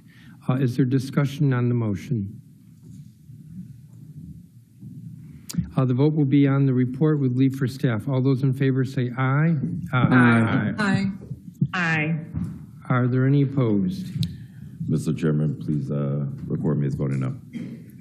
Mr. Chairman, please record me as voting no. Councilmember Nadeau. Councilmember Nadeau, not to volunteer you, but do you want to be recorded yes or no on the report? Oh, I voted yes on the report. I have no qualm with the work your staff has done on the report. Thank you. The report is approved. This measure will be placed on the agenda for the additional legislative meeting to follow this meeting. That concludes the business of this committee of the whole. We will start up the legislative meeting in 5 minutes. Oh, I forgot to do the clearances. Mr. Assistant General Counsel? Nicole's here. Madam General Counsel, is the measure legally and technically sufficient for our consideration? Yes, it is.